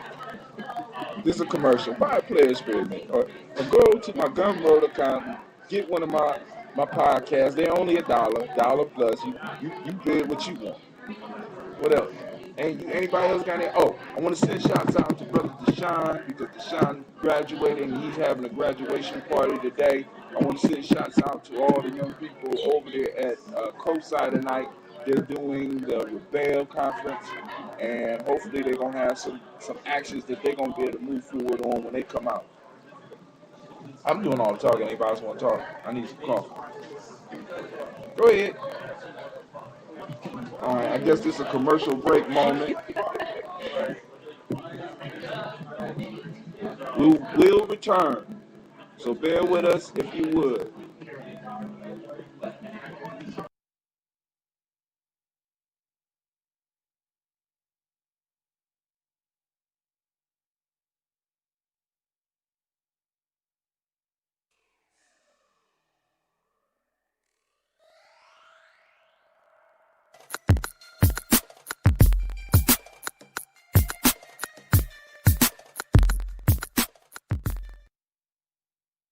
No, I haven't. House doesn't count. We're back, and one of the conversations that came up is female. Of course, it always gonna go to the female. One of the questions is, why do females feel they always have to leave the house spectacular? I know some of you sitting out there listening like, that ain't me and shit, you know, but it is more pressure on females to dress than it is for men to dress. Y'all suffer. You know what I'm saying? I'm sorry, because I look at those high heels and I be seeing y'all suffer. It throws your whole spine out of line. And gentlemen, I just discovered this from my running. I was reading a running book, and I saw how the body is fucked up by shoes. So I imagine, and I looked at the diagrams they gave, the only reason some of these women got big asses is because them shoes is making their spine get out of alignment, and it's poking that ass out. So you might be messing with some artificial ass when you be chasing some of these women. I'm just saying, the spine is out of line and the ass got to stick out. And then I started noticing they selling jeans with small hips that make it look like people without ass got ass. You know, that gets the yellow flag. That's a penalty. Because I want to see some old school black women jeans that cover the whole ass. I'm so tired of seeing black women trying to squeeze in these little small ass hip jeans when they know they got more hips. And the jeans can handle it. I can't even come up with a term for it. They just got hips. You know, they be trying to get in these little jeans with the, you know, the ones I'm talking about, with the little zipper that's about 2 inches long, you know what I'm saying? And now they trying to sell them for men. I can't have a small zipper like that because I cut myself up trying to pee. Anybody, any comments? Why do women feel that, what's the pressure on you to make you feel like you got to come out, you got to put on your dazzlement? Let's talk to one right now. I don't feel like I have to. I like to look nice. I mean, I take pride in my appearance. I don't feel any pressure to do so. You gotta talk up. I said I don't feel any pressure to do so. I take pride in my appearance. I don't know if it's subliminal or, anything like that, but. Or like you were telling me earlier, you just like to be prepared. Well, I do like to be prepared. When I get dressed. Well, you live in a fucked up world. You ain't gonna be able to run if some real shit happening. I don't wear heels a lot. I used to wear heels a lot, but I mostly wear sandals and flats or whatever. But I do wear a lot of dresses, and I like to accessorize. But. As far as... Some of that shit can be used as a weapon, can't it? I mean, I guess so, That's what accessories, for me, when I accessorize, like this chain I got, I can pull this motherfucker off and strangle a motherfucker. The belt is a weapon. You know what I'm saying? That's why I tell young boys to wear it. It's an accessory. It can look good. But in the bottom line, when it comes down to it, the original belt was designed to hold a sword. And then when your sword broke, you was able to take your belt off and whoop motherfuckers with that too. So, Well, I guess as far as women are concerned, it kind of goes back to upbringing and a lot of the things that, you're taught. Like, as far as, I guess as far as I'm concerned, I can't speak for every woman because I haven't walked in every woman's shoes, but as far as learning that a lady is supposed to wear more dresses than pants, and keep herself together and be presentable, and like my friend Nina was saying earlier, as far as being prepared, for whatever may happen in your day, just be presentable so you can, whatever the day may bring. You might not know what it is that you're going to do. You might, have plans to just go out to lunch with one of your homegirls or what have you, but then something else might come up. You might, have a meeting to go to, or, well, that's something that will be planned, but either way, you definitely want to be prepared for anything that you're going to particularly engage in. So you want to be presentable for whatever that may be. So that's my reasoning for dressing the way that I do, or fabulous, or whatever you want to call it. I don't see it that way. I like to look presentable. You brought up a good point, or a good question. You said, is it subliminal? Could the way we act as men and women be part of subliminal messages that we've been getting our whole life? Definitely, I think. So if it makes us fit into certain roles and it's unseen, what other things are you thinking like subliminal messages may be controlled? People get quiet and shit. I mean, it depends, because when you think about a subliminal message, it's subliminal, so you don't necessarily notice it until, you don't notice it. Right, you don't notice until it you start thinking about it. Right. You start asking questions, which is one of the major tools of a warrior, because you start asking these motherfucking questions and you start looking at the world just a little bit different. Just a little bit different. You know what I'm saying? Because now, you brought the point up, what else is being subliminally programmed into the people, into the masses?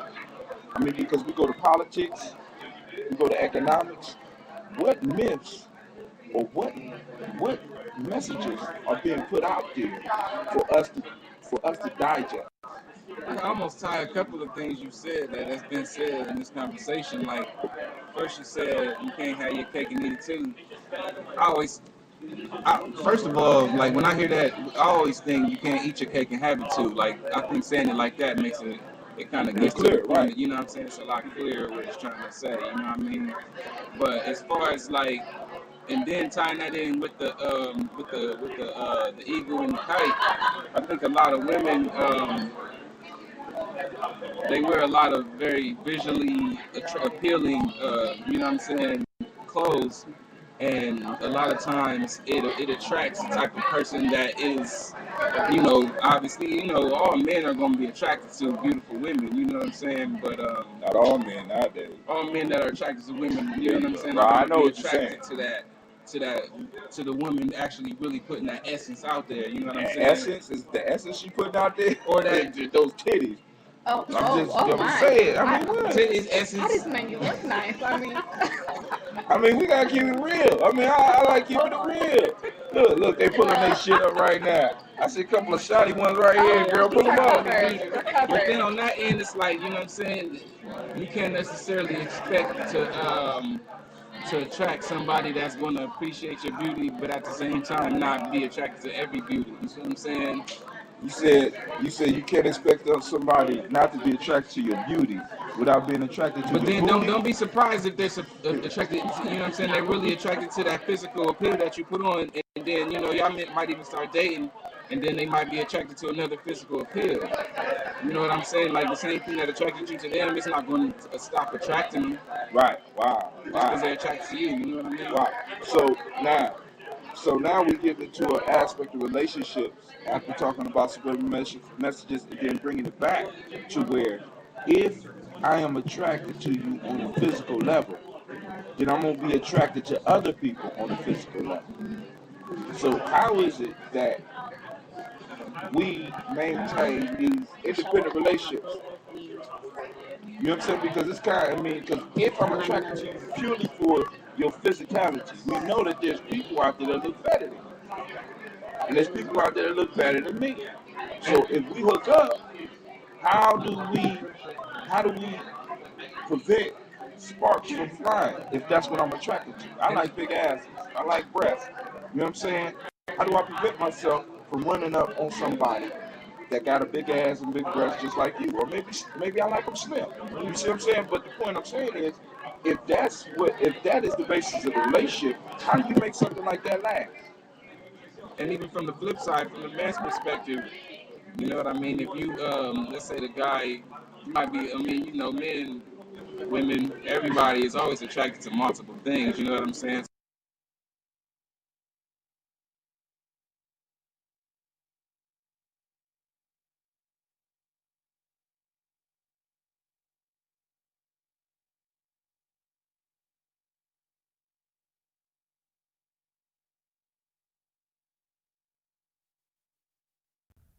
It just doesn't feel like summer without an ice cold Coca-Cola in your hand.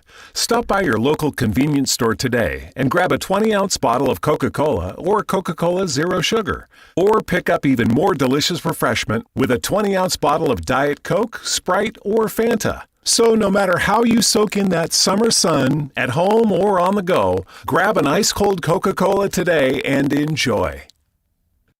The 4th of July weekend is finally here, and so is the Venus 10 Best Days of Summer sale event. Whether you're headed out of the house or enjoying a summer staycation, Venus wants to celebrate our favorite time of the year with you.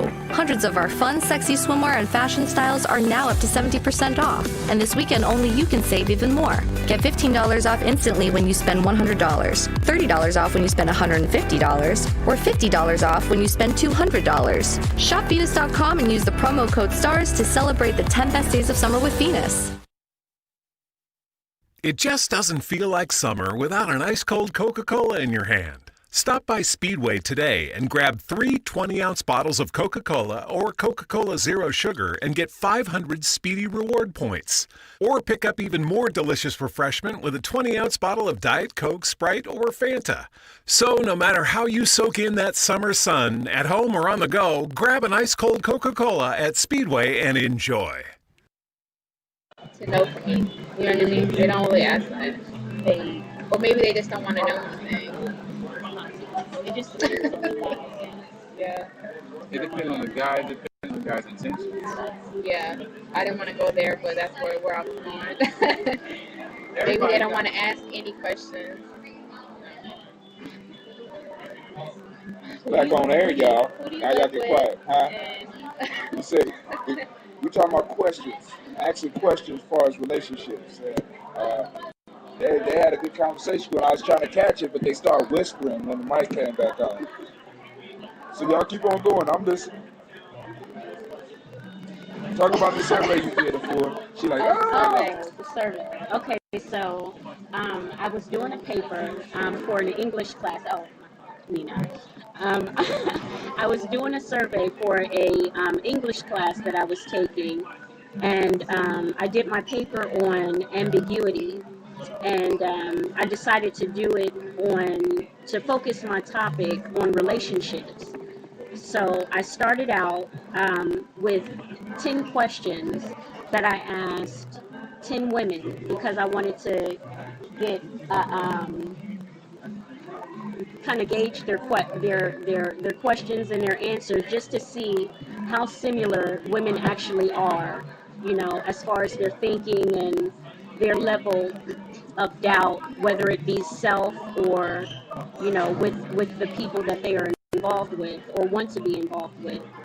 So I asked these 10 questions. The question was, if I'm remembering it correctly, it was, what are 10 questions that you would ask your guy, or not necessarily your guy, but maybe a potential, you know, love interest, whatever the case may be, that you wouldn't normally ask because you're either too shy to ask, or you're too doubtful, or you're too afraid to ask, whether it be because in the beginning of the relationship, just to kind of gauge where he is, where his intentions lie, etc. You know, to kind of cut down on the time that you waste, you know, in the whole getting to know him process, you know, because I find that a lot of women or people, period, don't really ask the questions that they really want to know, you know, because of fear. So I wanted to prove my theory with these 10 questions, or with this one question to get 10 answers. And so some of the answers.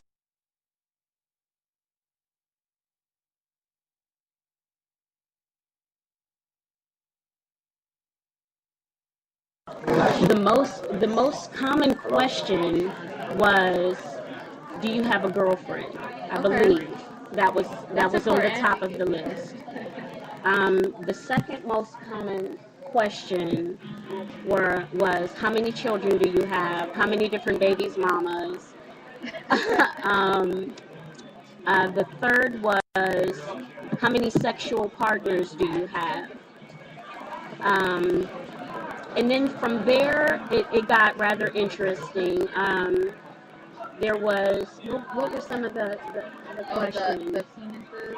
Yeah, there was a penis size question in there. Penis size. What do you have a big dick? As a man, how do I answer that? Yeah, no. How do I answer that?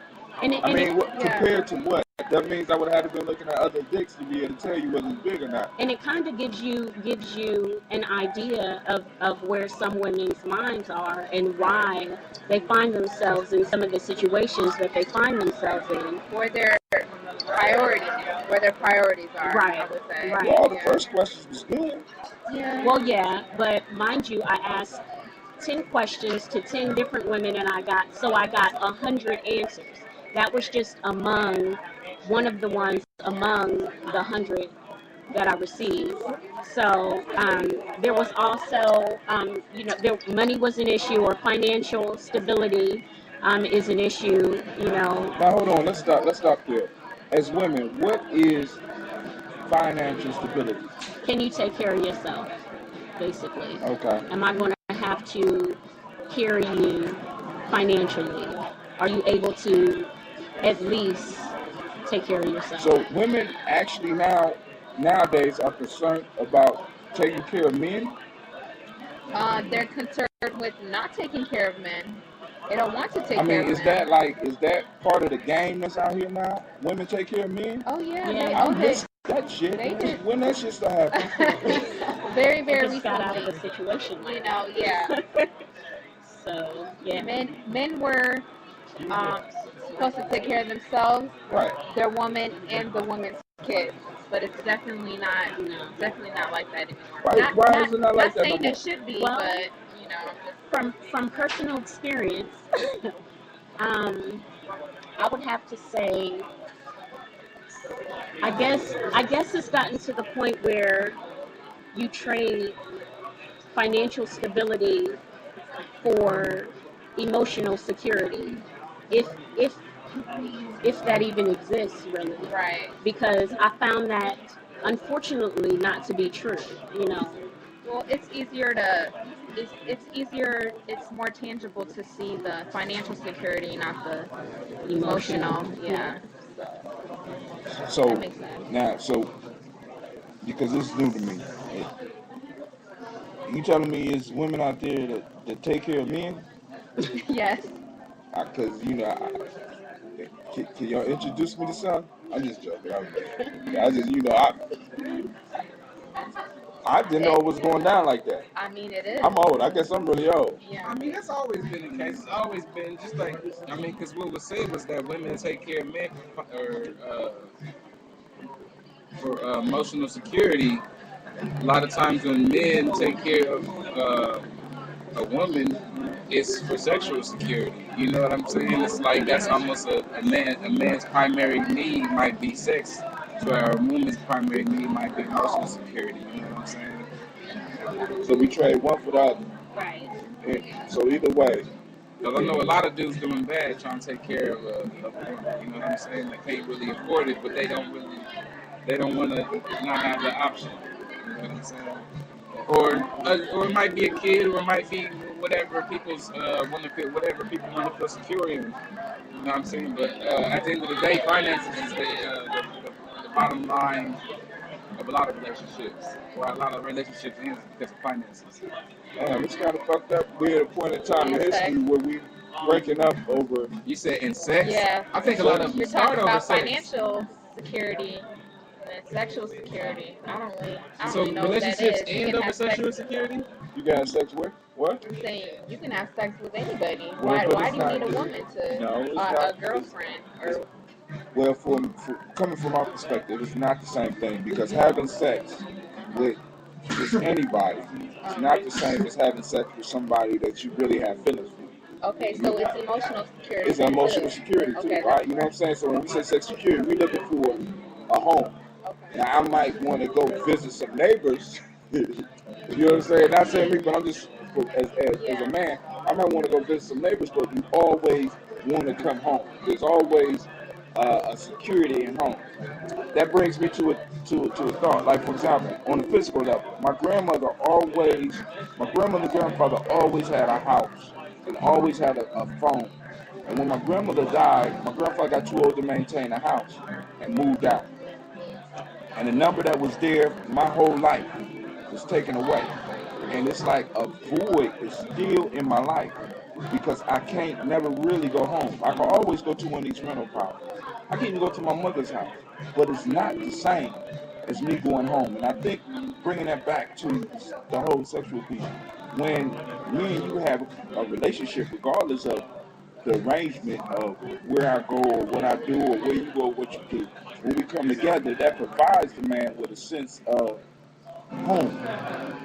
Yeah, I guess, for lack of a better word. Maybe not even, now that I'm thinking about it, I think emotional security might make more sense. I think sexual satisfaction might be a better word for keep people coming back. Because I know people that have, or maybe I might have just seen it in the movies, you know what I'm saying? It's just security as in somebody's taking care of you. Like somebody's doing the womanly duties at home, and that, sex is part of that, but it's also everything else. Cooking. I mean, it could be all the duties like cooking and cleaning could not be done. So does anybody know it's a person or some people that stay together just for the sex, where everything around it might have been not good, but the sex was so passionate that they stay together? They stay having sex they stay together as in they're still having sex with each other, but they're not together any other way. So I don't count that as being together. You're just having sex. If you're staying for the sex, you're just having sex. I mean, if you're living in the same house and still going through some type of routine. Roommates having sex. I'm just saying, so there's no relationship. What constitutes a relationship? A relationship. They might not even be messing with nobody else. They might, you know what I'm saying? They might be having kids and shouldn't be having kids together, and just because the sex is that good, and they, you know what I mean? But it's never gonna last. Like, you can have that for however long, but that'll never last. That's just a temporary situation. Because you'll always find somebody that's sexually better, or whatever, if that's all you're staying for. All right, sexually better. Or being attractive in general. You're always gonna find that next. For women, is sexually better determined by the connection that you have with the individual? Because because one dude could be rocking your world, but he go other places and maybe not even getting it all. You know what I'm saying? I mean, is a connection important in sex? Definitely. Yes. Because it's like, okay, so for a woman, you can have I'm like, hold on, she's speaking for me? No. You can have somebody that, you're just having sex with. You know what I'm saying? And the sex might be good or what have you. But that emotional connection definitely needs to be there for that's what's going to keep you satisfaction. From not cheating. Right, that's going to keep you don't have some type of emotional something involved with it, then you're going to cheat. Period. Well, you can't. So you saying if you have a You're strong going to be looking for emotional connection, something more because there's going to always be something missing, and that's what's going to be missing, that emotional connection. You know what I'm saying? So a woman will never be satisfied with just sex. all right. So you saying that if there's an emotional connection on a woman's part, you don't have to worry about her strength. No, not at all. But with a man, what you think? If there's an emotional connection to a man, do you have to worry about the strength? Right. If a woman has an emotional connection to a man, and there's a sexual piece there, will she have to worry about his strength? If she has a connection, or does he have a connection? He has to have that I'm connection. just saying, you established that if a woman feels emotionally secure and y'all have a sexual relationship and y'all got a full relationship and a woman is emotionally secure in some form or fashion, she getting what she needs out of that, then the man don't have to worry about her strength. The question I'm asking, I'm just flipping it out and saying, is that the same for men? You know what I'm saying? Because there's two men here, and I'm wondering. I think yes, but I think a lot of men don't put emotions and sex together, so that's why they stray. And you'll find if you do that more often, you won't have to stray because the sex will be much better. Because for that woman, Wait, hold on. Because not Hold only on, y'all just gave me a book here. Hold on, you saying that to have a healthy relationship, with a man emotionally connected with each other, and the emotional connection intensifies the sex. Yes. Because that woman will open up to a point where, Because you're not you've never even seen. Emotional investment is stronger than that sex. So when you put those two together, it's magic. That's some game for you, brothers. That's some game. That's some game it's for not you, game. You have to be genuine in your emotions, man. We can sense that. You can sense what somebody thinking? I mean, we can sense when there's an emotional connection or not. So what about all the dudes I know, because I know y'all, because I noticed this about someone. What about those dudes that y'all have emotional connections with, but have absolutely no sexual encounters with? I don't have any of those. Well, we got a freak in the room, y'all. No, that's not what I meant. No, that's not what I meant. I'm just saying I don't have friends. Oh, you mean like sexual partners? No, they're not even sexual partners. They're just like my friends. I don't have emotional. You don't have emotional connections with friends? I mean, they're friends, but that doesn't mean. Isn't an emotional connection romantic, intimate emotion? Yeah, okay, all right, but you can't. But just the question: you don't have intimate connections with your friends. In a friendly way, it's different. It's like you always. I'm just asking. Right? I'm asking questions. I mean, this is good. I ain't going to commercial. Isn't loving your friend different from loving a partner? I think it's different. Just a little bit. Yeah. I mean, it has an added element, but the best friends are the ones that you got those emotional connections. Yeah. That if they violate your trust, whether it hurts just as deeply as possibly your lover going out and fucking with somebody else. You know what I'm saying? So emotional connection is important in all relationships. You know what I'm saying? I guess you got to show some vulnerability. Now with the emotional connection, let's talk about how do we establish this emotional connection? I mean, what are some of the things that need to happen for some of the men out there this that might not a game 101. No, it ain't about games. It's about we done moved to talking about relationships. So now my whole show is about talking about spirituality. Spirituality is becoming whole. Now, part of some people's journey of becoming whole is being able to cultivate relationships. So now bringing it home, or bringing this show home, because we're on the second show, and I'm going to do this before something else happens, but it ain't about game and game, because women are going to learn too, because I'm going to have some comments, Voice is going to have some comments, but what does it take to establish this emotional connection? Because maybe some men just don't know. Communication. It's a meeting of mind. It's a meeting of the mind. Intellectual thing. Yeah. Well, But just intellect in and emotions general, are. like what you want out of that person. But that's it what has develops. to be. That's how your emotions develop, through intellectual connections, through communication. I mean, what is intellect? So What is intellect without it being communicated? well, I mean, you could. I mean, there's plenty of people that sit around and think and don't communicate their idea. I mean, so you don't need to communicate to have intellect. I mean, you're gonna think about shit. Right, but we're talking about intellectual connections. We're talking about how emotions develop. And as far as my understanding goes, That's a psychology question to me. I don't know how emotions. So you talking about putting the game out there. You said, you know what I mean? I'm going to put the game out there a little bit. Sorry, fellas. Can we get some secrets or damn? I was talking. I mean, I'm asking y'all. I mean, so females y'all ain't gonna like this though. So, well, I don't know. I was talking to my dude though. You know, he came to the conclusion in this conversation that, in general, for men to get women, or a lot of men's approaches to trick women. Trick them what, emotionally? Trick them intellectually? Because I mean, if you want to get right down to the bottom line, you're gonna, if a man is walking around and walking up to women and say, yo, you want to go have sex, you ain't gonna get it. You batting zero for that night. You know what I'm saying? But if you show a common interest that you may or may not be interested in and strike up a conversation about something that she's interested in, then you've built a common ground, whether or not you're interested in that. You know what I'm saying? So, and on the flip side, and you know, I said sex, but on the flip side, you know, a guy might meet a girl that he really likes and might, you know, seriously see that he might want to get to know and seriously spend some time with.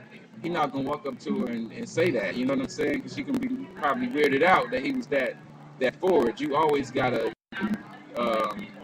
So honesty is avoided on both parts. It's definitely not. It's definitely not something that a lot of relationships are founded on. I don't know if you ever seen the movie Lord of War with Nicolas Cage. He was selling guns and everything. I did see that. Yeah, it's a good ass movie, man. But he met this woman. Well, she was like a model or something, and so he was selling guns. He had decent money, you know what I mean. But he set it up to where he basically bought out a beach that she was at. And he made it seem like he was a movie star or something, and like he was supposed to be shooting some shoot, and they had the beach shut off, and he got her on his private jet, and it was built on a lie, and their relationship, you know, worked whatever way it did. You know, they ended up really getting together off of this lie. You know what I'm saying? But and honestly, for myself, that's why I kind of find it difficult to you know, to enter relationships or to even consider, you know, for that to. That's a puzzling prospect for me right now because I don't want to build anything with no falsehoods. You know what I mean? So it's a real. But almost in order to build something, and this is coming from a man's perspective, almost in order to build something, you have to, in a sense, at first, lie. Well, it depends what your intentions are. If we're talking about emotions and he's talking about, well, they're just trying to get some in the beginning.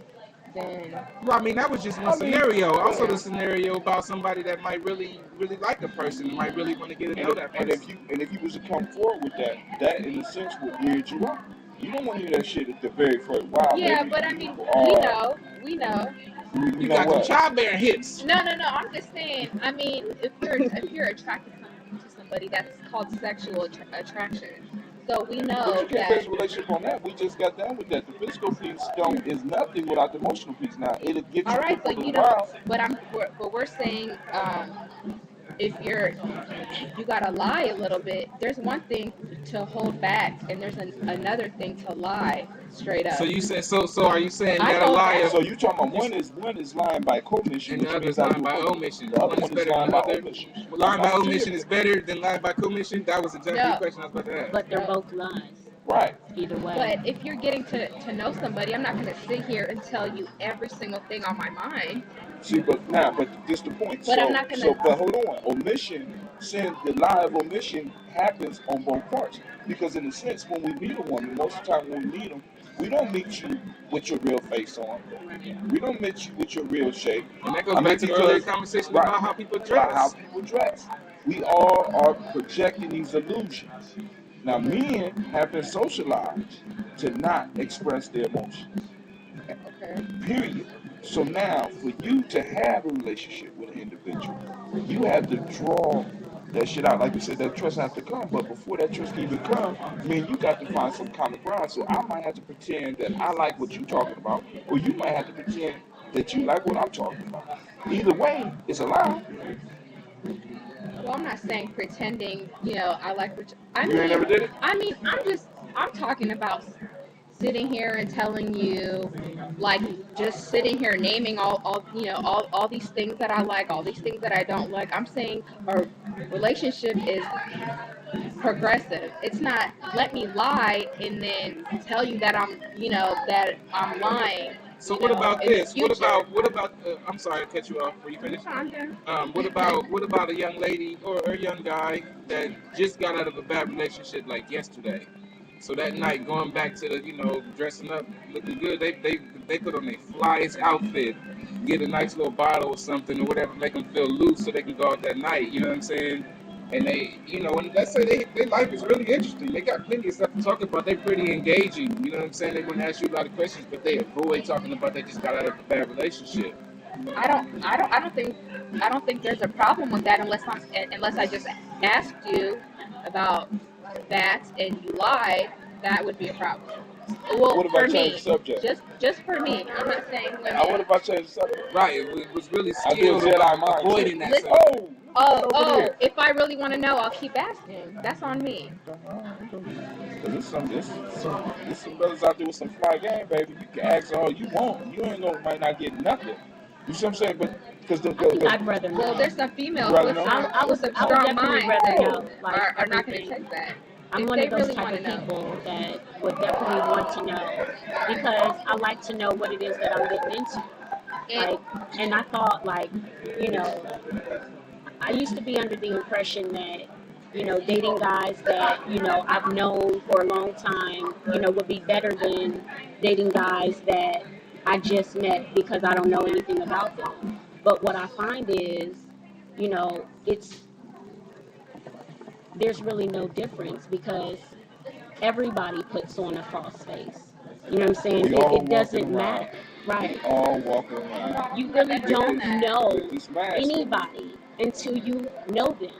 You know what I'm saying? Whether you want to call it progressive, whether you want to call it omission, you know what I'm saying? Whatever you want to call it, whatever name you want to give it, it doesn't matter. You know what I'm saying? Like, there's only been one or two occasions where I've opened myself up to a guy that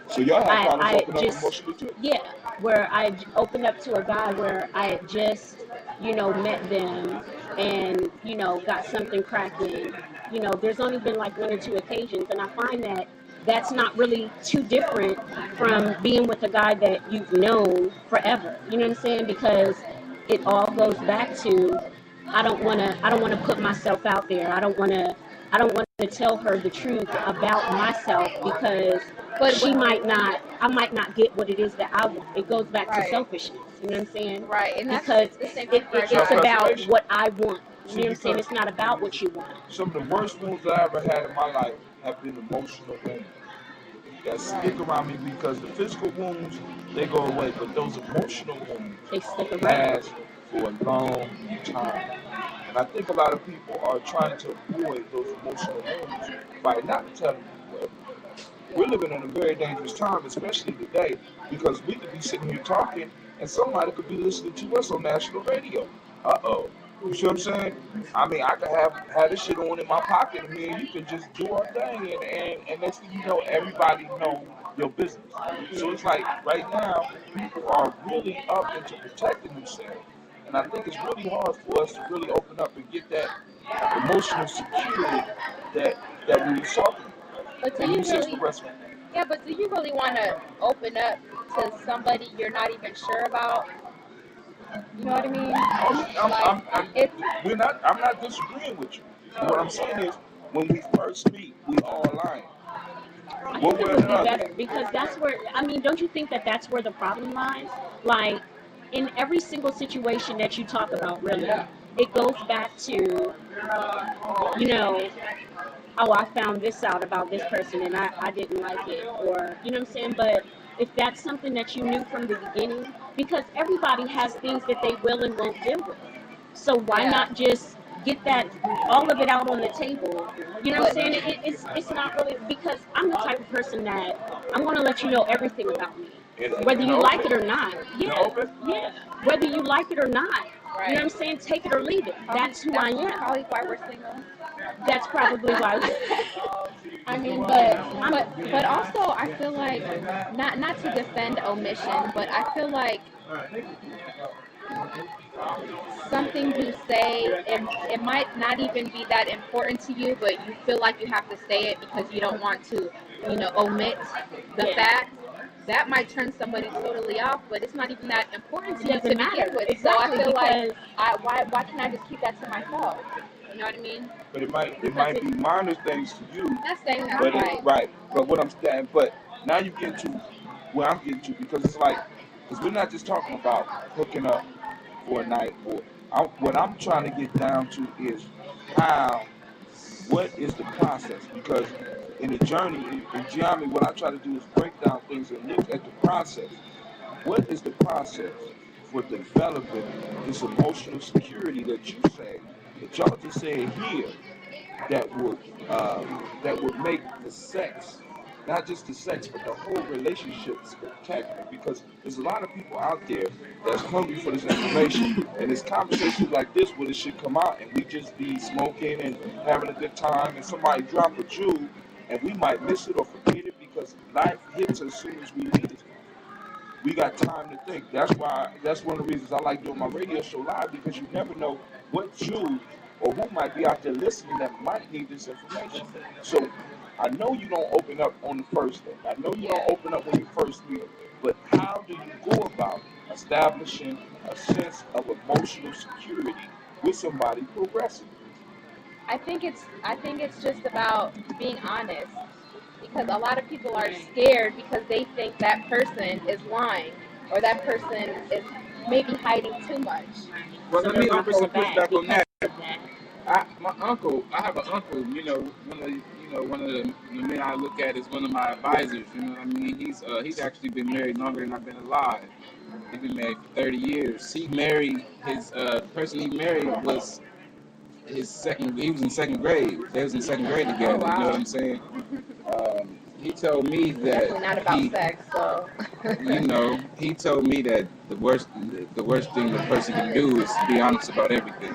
You know what I'm saying? He said they both have they have parts of each other of their lives that they don't discuss, and that's one of the best parts of their relationship. Well, I think it depends on expectations. Yeah, I think if he thought that quote unquote lie was that serious enough to break up their relationship, that's not good. But if it's not that serious for that person just to be upset or just to be angry for a while, I think that's what he probably means by holding back. So you're talking about protecting another person's feelings. Let me ask you a question on that, Nina. But since he knows her so well, they've been together for so long, he knows what is going to break their relationship, and I don't think he's going to hold that back. I think he's going to just keep the peace, enough to just keep the peace. So are you okay with living in a relationship where that could be built on a lie if you are happy in that relationship? I don't, what do you mean built on a lie? You don't necessarily know, because let's say that you're in a relationship and there's ways that you can find out, there's hints that are hinting towards the foundation of your relationship, or maybe something part of your relationship. If it's the foundation. But if you're content in this relationship, are you going to pursue that? I don't want anybody to lie about the foundation. There's, like she said, there's questions in the beginning of a relationship that's kind of a make or break, or it lets you know or what it is negotiable. There's things that are make or break or non-negotiable, and if one of those is a lie. So bottom line, what's more important, happiness or truth? Damn. I think I think if you start by not lying, I think you would appreciate the truth. Because eventually you're going to be unhappy because it's going to come out. Because it's the lie that creates that sense of unhappiness, and it's that sense of knowing that builds that trust. And that's what it's about. I think a person not really knowing themselves is a source of unhappiness. A person not being satisfied with themselves and looking at another person to be able to provide some shit that they should have been able to provide themselves. Expectation. But now, this is one of the things I'm going to put out there too. One of the things that I have found is that when somebody know everything about you, and that just from my experience over my short life, they no longer want to fuck with you anyway. You know what I'm saying? We saying be honest, but I think part of the mystery is what kind of keep a relationship popping off too. I mean, you know, if I'm Batman, it ain't your business that I'm Batman. I'm Bruce Wayne when I'm with you, and at nighttime I'm Batman. You don't want to know that shit, because if you do, it kind of throws away a sense of adventure of you discovering new things about them. I mean, do we ever really learn everything about somebody, especially when we're both evolving beings? But is the discovery gonna be enough to break your relationship? There's some things you discover and it won't break your relationship. And I think it depends on. Go ahead. It also depends on what it is that what truth you're looking for, because it's like, me for example. I don't go into any situation expecting. You know what I'm saying? I've always been the type of person that I expect you to do and be exactly what it is that you're going to do and be. I can either deal with it or I can't. I don't. That's an expectation. That's not an expectation. How is that an expectation? You said you expect for that person to be who or what they are. That's an expectation. So you're not actually going in with expectation. You're expecting them to be who they are. Right. But that's something you should have within yourself. See, what I'm saying do and be who you are. Because that's what I'm going to do. Every last person at this table in different circles are different. Mm-hmm. You're different with your mama than you are with me. You're different with your friends than you are with me. You're different when we're having a conversation off the radio than you are when we're having a conversation on the radio. I don't think that's different. What is it? I don't think that's more so different. That's just another part of you. That's another match. Okay. Is it not? I mean, because we talking about getting to I don't think of it as mass. I think of that's just something that's just parts of you as a whole. That's not necessarily I'm being somebody else. I'm just being another part of me. So let me ask a question. You can use this question as like almost a dichotomy for relationships in general. What is the most pleasurable part of sex? The moment leading up to sex, you know, that moment when you kind of, especially the first time with that person, when you know that it's about to happen. The middle of the sexual act, like, you know what I'm saying? Like, I almost want to say the height or whatever, or after, the moment after. What's the best? You can take that. I would say, I think it's different every time. I would say the beginning, and sometimes it's the middle. I think it's different. I don't know how we got to that, but we're here. You got your man here. That's how you got to that. Damn. I think it's the entire experience with somebody. I mean, it's the communication. It's whatever connection that you have. But y'all know y'all been in a situation where you know a motherfucker just feed for you. Just what? He just feed. I mean, like Jay-Z used the line.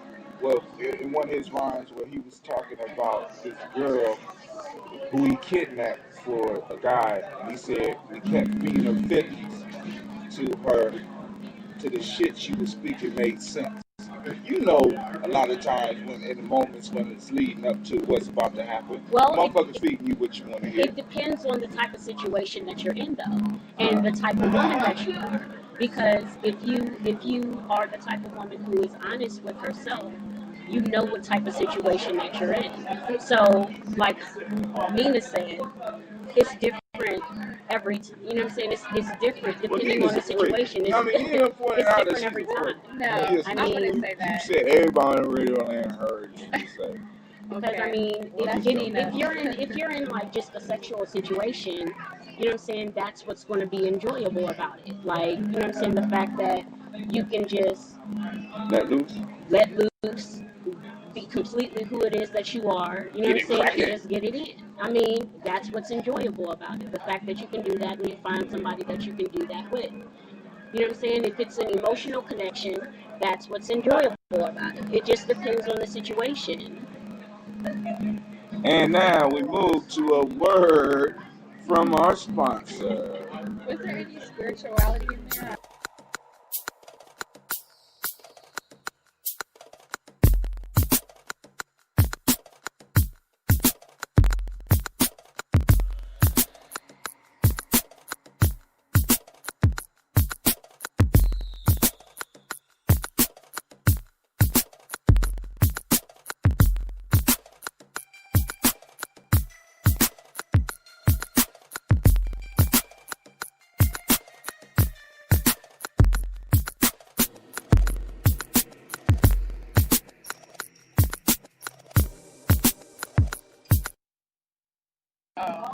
All right, we back, and we almost out of time. Take my last cup to share with you. Remember, this is powered by Oxy Water. I'd like to thank everybody, and y'all about to miss the most important part of the conversation. We talk about how everybody is afraid. I was joking. Now, but you kind of tied it in because at some point in time, one of the things that I've discovered in my life is that everything can be tied back to self-development and who we are.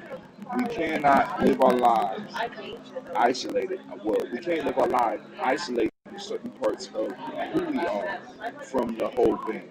Sexuality is a very deep and central part of who we are as human beings. It's an essential part of who we are as human beings. So if we are going to ever talk about bringing ourselves to a sense of spirituality, if we going to talk about bringing ourselves to a sense of wholeness, we have to be able to have discussions with men and women about sex. You know what I'm saying? There's no getting around it. Sexuality is a very spiritual thing, and we'll get into that. I do a whole podcast on that by myself with y'all. But yo, this has been Brother Hakim. I've been joined by Nina, Miss Afua, or Lotus Blossom. They already know. And my brother Quasi. This is Brother Hakim. I'd like to thank those that listen and those that catch it on podcasts. I'd like to thank you for listening. Check out my blog at www.GyeNyameJourney.blog. No, it's GyeNyameJourney.com now. Big time. I want to thank Orange 82 for the music, and I want to thank Shisha for allowing us to have it up in this place on this festive evening. And I might see some of y'all over at what is it called, the Confest. With that, I'll say peace.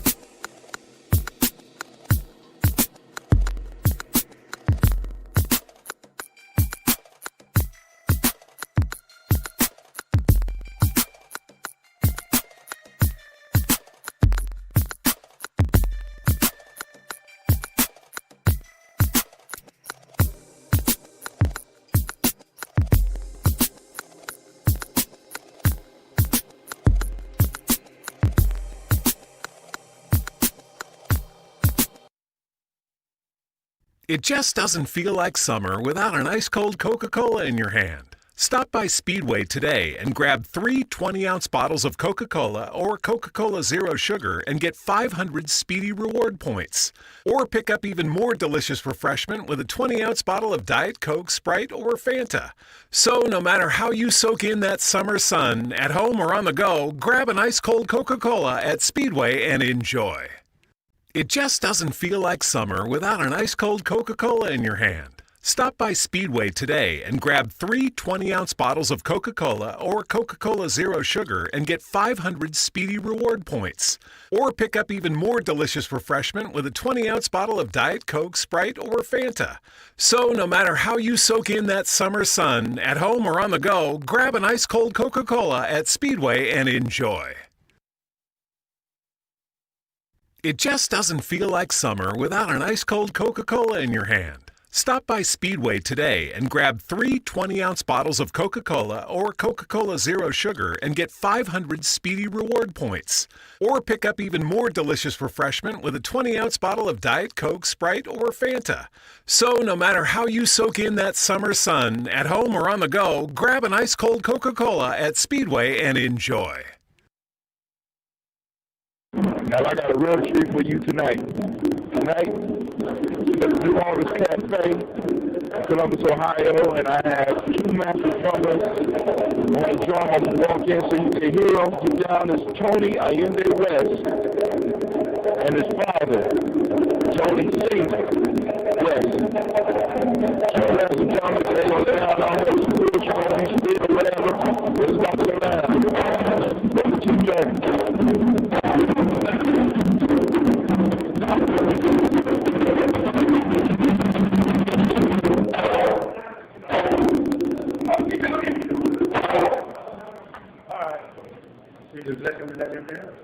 Yes, that was it. In the car? That was it. So. we on YouTube. I'm not. You're on my radio station. This is Elder. Oh, really? Yeah, this is Elder West. I'm gonna do an interview with him when he got time. But don't say hello to the people. Hello, people. You look like a microphone. The people look like a microphone. Yeah, they sure do. Sit back with that mic. Oh, it's over here. It was ringing too. But I got a couple of seconds left. So I'm gonna do an interview with Elder West, and see you on the journey. So with that, I say peace.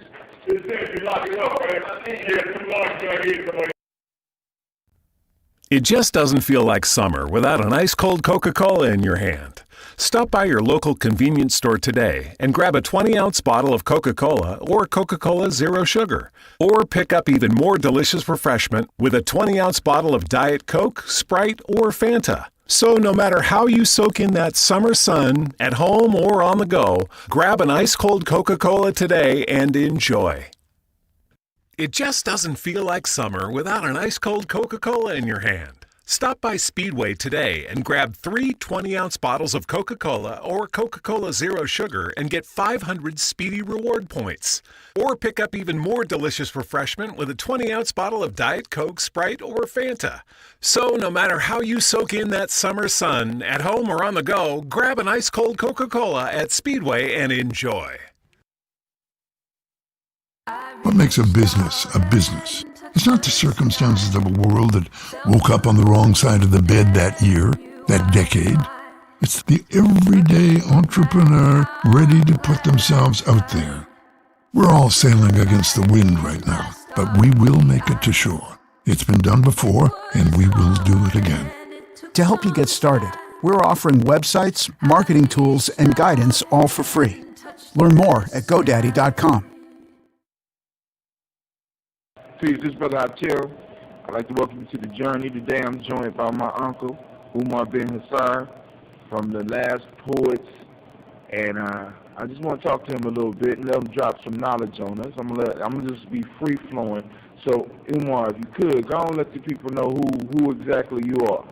Yeah, well, actually, you know, I'm Jerome Julian or Hank Julian or whoever they used to call me back in Akron, Ohio. You know, even your father met me. You know, I was athlete, star athlete at Akron South, you know, Akron West Junior High School, lived on the west side, grew up in the bottom in North Akron, you know, so hung out on Howard Street, Rooster Avenue, put all that game together and decided to go to New York and become a Last Poet. So boom, voila, here I am. How did you end up, because you know, the name of my show is called The Journey.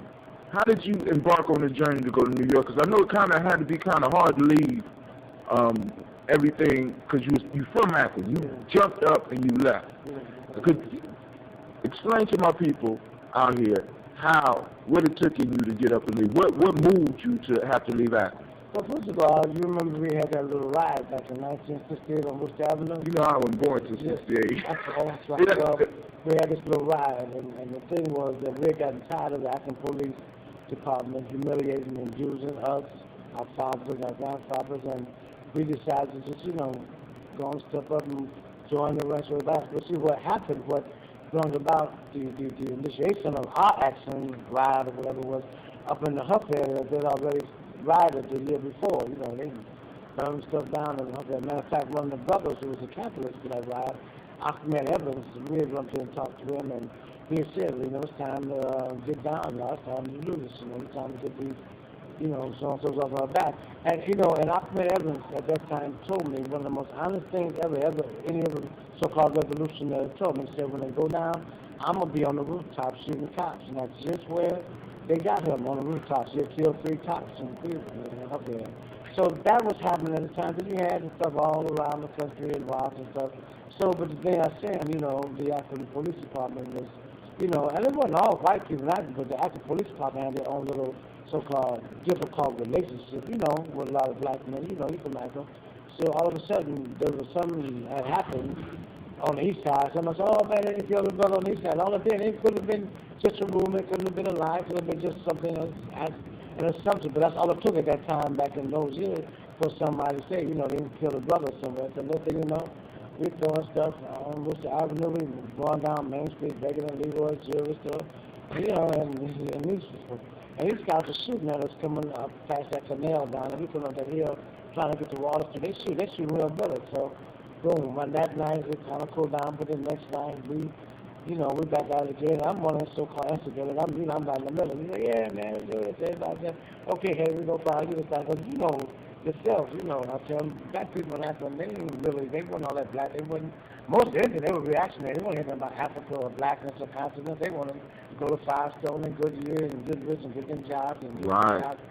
So, but this time, I don't know, the young people at the time, like people like Wayne Thompson and Dr. Watts and all them people, your father and myself and, and Lemuel Freeman and all the street people. We said, hey, come on, man, let's go down. We're tired of it. So, boom, another day happened. So, and the second day happened was, boom, there's a little more stuff happened. Then the third day happened.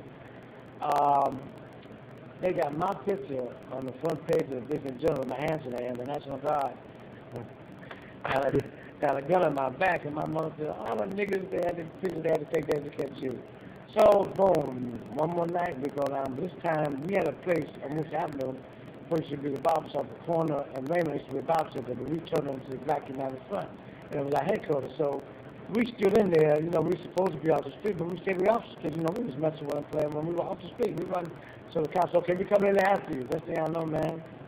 The Goodwill, the first black cop in, about the third black cop, they set him up to try to, count us and getting off the stage.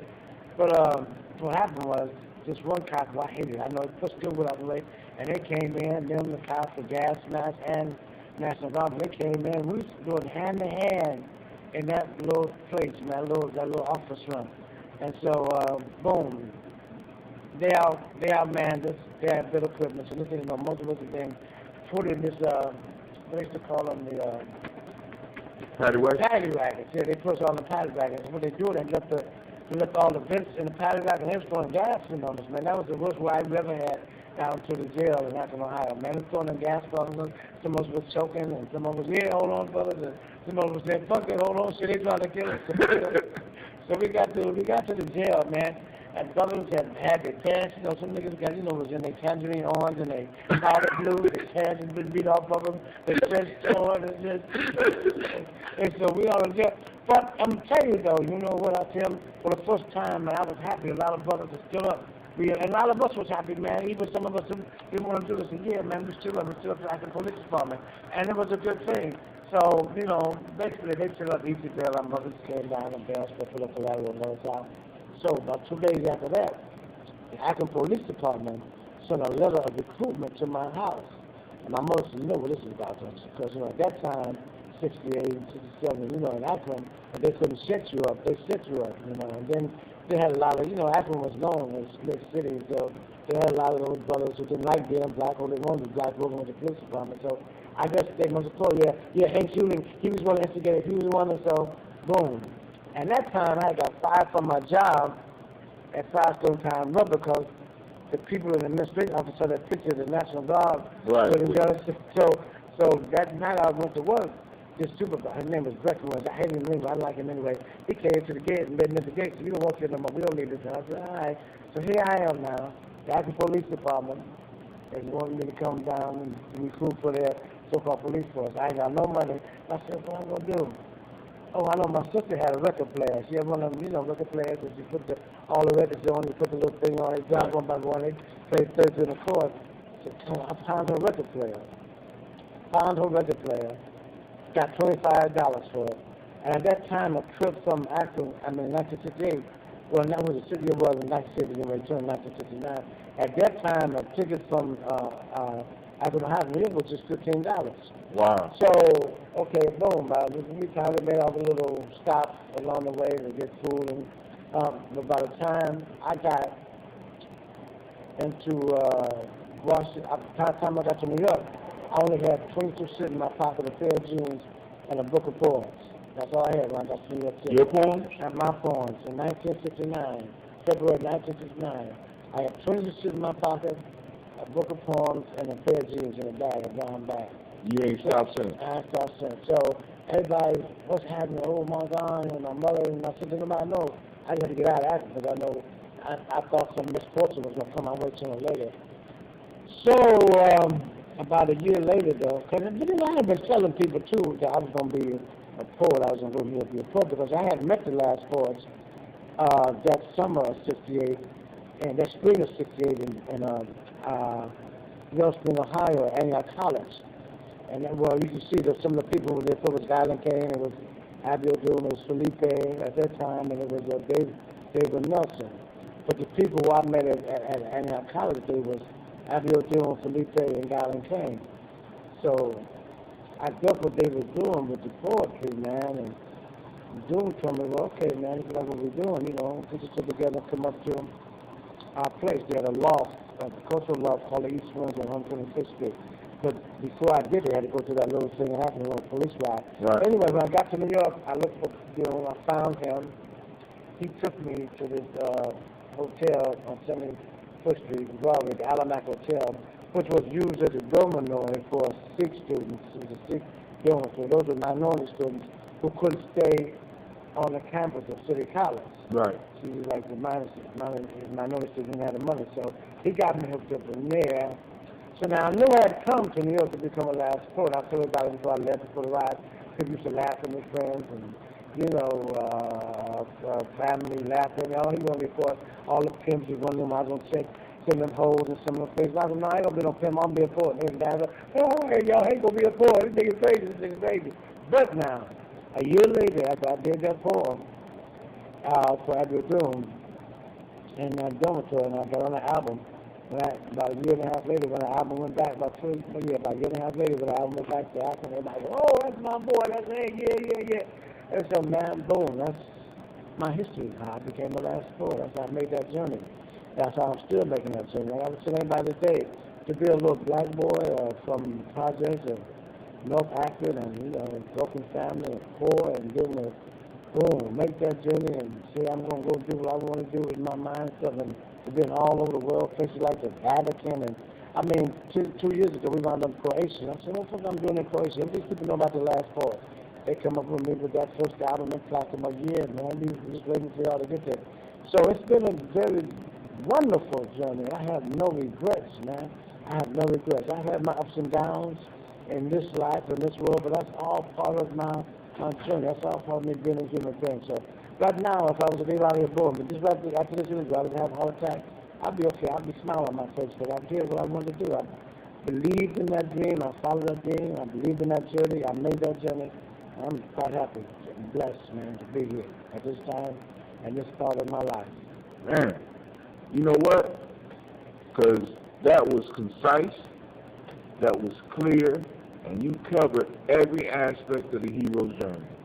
The calling, the challenge, You got the initiation, the realization. the realization. I mean, you made it very clear. So, I mean, we really don't need to go no farther. This is Brother Hatim. I'd like to thank you for joining us on this journey. Check out my blog at www.GNJpodcast.com.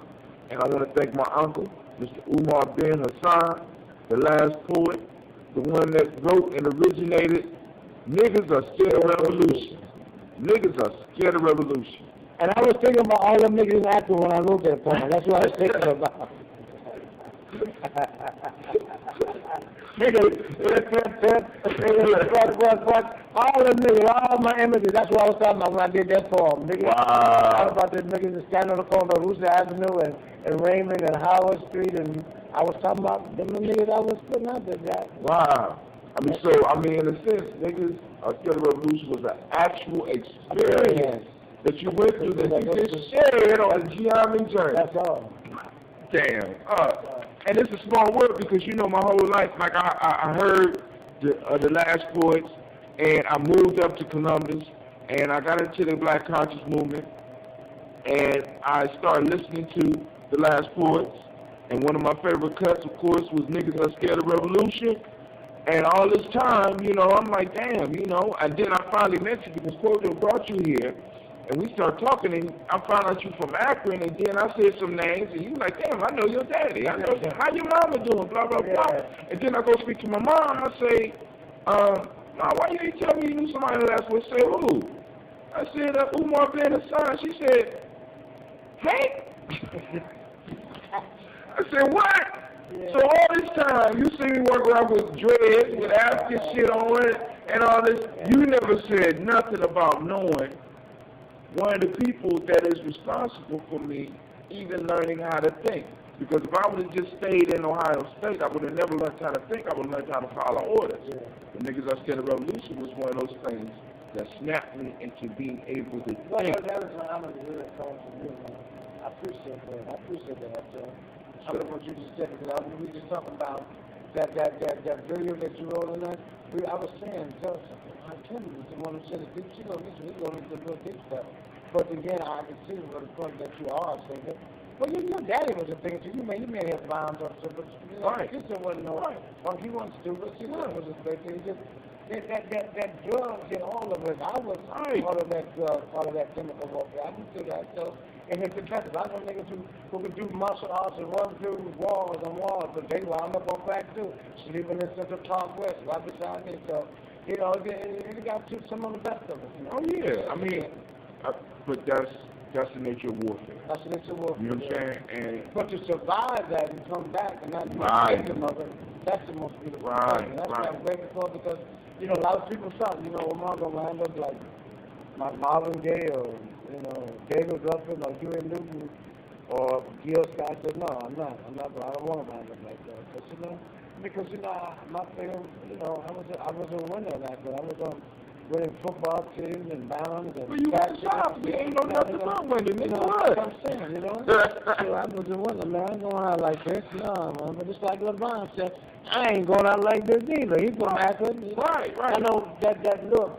Remember that look they showed LeBron when he was in that fourth game? Was it the third game when he was making all them shots and stuff? And he showed that look like he was looking out from under his eyes like he was evil. Right. See, I knew what that look was. See, that look was some of that Worcester Avenue, Post Howard, Funky Southside, up from the bottom North Akron shit. I said, these niggas don't know. They get ready to get their hands put up in this little night. Hey. Boy, he did that look. I said, I know where LeBron so he get ready to throw down tonight, man. And he did. And he did. I'm glad he did. He threw down on the night when they didn't think he was going to take it all the way through. So, I go to Ohio. I'm telling you, people talk about if you can make it in New York, you can make it anywhere. If you can make it in Akron, Ohio, you can make it anywhere. Trust me. You heard it on the journey. This is Brother Hatim. I'm saying peace. We like to thank Brother Umar, and I'm going to send him a link. And also, I'm trying to hip him up to the Gumroad. So, y'all be looking for his stuff from Gumroad real soon and support what he does, because artists depend on the patrons in order for us to survive. You know what I'm saying? So a lot of y'all been getting shit for free. Stop getting shit for free and support my uncle. With that, I'm going to say peace. Peace out. I want you to get eventually. It just doesn't feel like summer without an ice-cold Coca-Cola in your hand. Stop by Speedway today and grab 3 20-ounce bottles of Coca-Cola or Coca-Cola Zero Sugar and get 500 Speedy Reward points. Or pick up even more delicious refreshment with a 20-ounce bottle of Diet Coke, Sprite, or Fanta. So no matter how you soak in that summer sun, at home or on the go, grab an ice-cold Coca-Cola at Speedway and enjoy. It just doesn't feel like summer without an ice-cold Coca-Cola in your hand. Stop by Speedway today and grab 3 20-ounce bottles of Coca-Cola or Coca-Cola Zero Sugar and get 500 Speedy Reward points. Or pick up even more delicious refreshment with a 20-ounce bottle of Diet Coke, Sprite, or Fanta. So no matter how you soak in that summer sun, at home or on the go, grab an ice-cold Coca-Cola at Speedway and enjoy. It just doesn't feel like summer without an ice-cold Coca-Cola in your hand. Stop by Speedway today and grab 3 20-ounce bottles of Coca-Cola or Coca-Cola Zero Sugar and get 500 Speedy Reward points. Or pick up even more delicious refreshment with a 20-ounce bottle of Diet Coke, Sprite, or Fanta. So no matter how you soak in that summer sun, at home or on the go, grab an ice-cold Coca-Cola at Speedway and enjoy.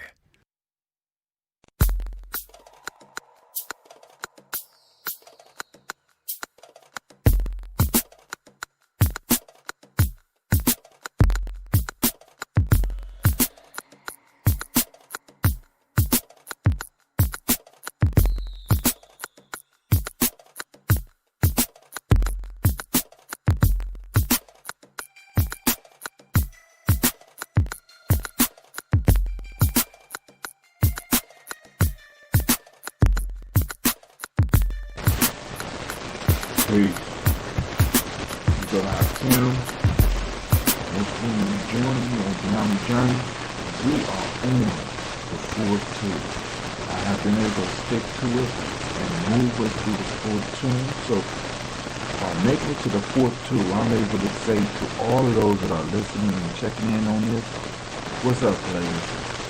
You are well on your way to being a player. You have at least read a little bit of the book. You have went to my blog and seen at least the beginning chapter. I'm going to make the rest of it available, but I'm doing a lot of things at this point. But we want to discuss the 4th tour today. Before we get into that, of course, we got to make sure we take care of those that take care of us. So this show is powered by Oxy Water. Oxy Water. Name it. I did a keto practice this morning. I had one yesterday, and it's nothing like having a cool, refreshing drink with 0 carbs, 0 sugar, or 0 calories. Now think about it. I'm drinking water with that. Not only is it water, it's mineral water, and it's oxygenated mineral water. So now I'm getting extra oxygen, I'm getting 7 minerals, I'm getting some B vitamins, I'm getting some things, I'm getting some electrolytes. This is just awesome. So check out some Oxy Water. Go to tryoxywater.com. Also, we want to send out shout out to who provides us with our intro and exit music. Also, if you could, when you get an opportunity, check out some of my posts on Facebook or Twitter or even my blog, because I'm going to be trying to help raise funds for Simba. It's that time of year where we're taking our young men to camp, Single Circle Camp, and trying to change and save some lives. So if you could, we would really love it for you to be participating in the best way that you possibly can. Some of you will come as nation builders, but just as important as individuals that do the work directly with the kids is those people that support the people that do the work. And you can support by donating some funds or donating some food, or maybe donating some clothes, or donating time to help in transporting some of these young people to the campsite, whether you're in Chicago, whether you're in Columbus, whether you're already in Michigan, wherever you are, reach out and find out how you can help Simba. And if worst come to worst, the best thing always to do is write a check. It's a non-profit, so of course you can write it off your taxes at the end of the year. So that's my spiel on Simba. So now let's get to where we are players. Alright, so we're in the players pyramid, and we already covered the first 3 tools. First tool, have a clear idea of what you want. You can discuss that. You got that clear in your mind. Be able to ask yourself the question, what am I willing to sacrifice to reach my goal? Now, we see the end before we begin. Now, we move to this piece right here, fourth piece. And this is very important too, because all the three before this and this reactor are dependent on this one. Because this one, it talks about being open, new things, being open to learn new things about the world and yourself. Now, why is this important? When we talk about self-development, one of the major things that we have to really be open is what the universe or what the creator or whatever you believe is trying to say. Oftentimes, we get so caught up into pursuing our goals that we miss the gifts and the blessings of the Creator in us. We miss it because we're so focused on where we're going that we are not enjoying, we're not open and enjoying the experiences around us. We have to always be willing to learn something new about the world, and especially to learn something new about ourselves. It's these tasks, it's these challenges, it's these things that we perceive as curses a lot of times that hit us. That because we are closed-minded and we think that we just got to bear down and push through, and now we're going to open up and receive it and see what they have for us. I have not run into one blessing that did not appear to be a curse or a hindrance at first. Every last blessing that comes, there is another side to it that in a sense we got to push through. But if our mind is closed, we will not be able to push through and get the lesson and get the power. We often miss the most important parts of our journey because we are focused on the destination rather than the journey. That's why we don't call it Gye-Nyame destination. We don't call it destination Gye-Nyame. We call it Gye-Nyame journey. This path that we walk it by controlling our fear. We walk it with our heads up and obey everything going on around. Not losing sight of where we're trying to go. Not losing the vision, but being open to new paths that will lead to this lesson. And sometimes we might end up on dead end. When we look at story after story after story, because remember the stories and the myths and the legends are very important to us as journeys because they are maps. We don't have the type of maps where we get to look at the landscape that are made for people that drive cars or people that walk the woods. Our maps are stories of our ancestors who have been where we are going. So we have to be open stories and look at these little stories and be open to what this is at that time. We got to learn to link our mind and our body together and make them work together and be open enough to look at the new experiences and feel what's going on around us. Feel and intuitively know when we might need to change direction, when we might need to alter our path, or when we might need to bear down and push through. But in all of it, we need to remain open. In here, I give an example of in seeking success is like going to a stream for a drink of water. And if we plunge our fists down into the stream and try to lift up and drink, we can't because no water comes up in a clenched fist. That's equivalent to your closed mind. But when we take our hands and we open our palms and we put them down in the water together, we're able to lift up a refreshing drink. Hopefully we're drinking from a non-polluted source. But when we put both our hands and we are open or put our open mind down into the stream of life, we're able to lift up something that we can drink. Alright? So remember, your fourth tool is to remain open and be and learn new things about yourself and about the world. Most importantly, learn about yourself. Because in these trials and in this journey, you're definitely going to get tested. And each time you learn something new about yourself, that's like a new secret weapon. That's like a new power that you pick up with it, that you can use to help you overcome any obstacle. Alright, this is Brother Hakim. I will return in a moment.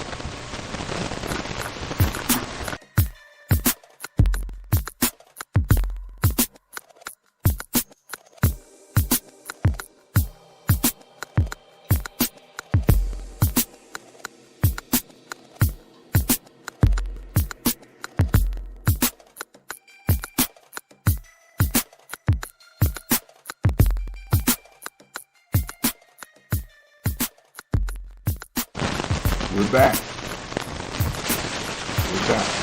Brother Hakim, I'm here. If there's any questions, please feel free to hit me up on my blog or even hit me up on Spreaker. Let me know what you think about the steps that we're taking and if there's any directions that you want to go, because the Gye-Nyame journey is not only my journey, it's your journey. So why don't you share what you learned or ask some questions and maybe I might be able to help you. But we're going to end the show on that note. Remember, be open to learn new things about the world and yourself, especially yourself. And this is Brother Hakim, and I will be checking out. You have a beautiful day.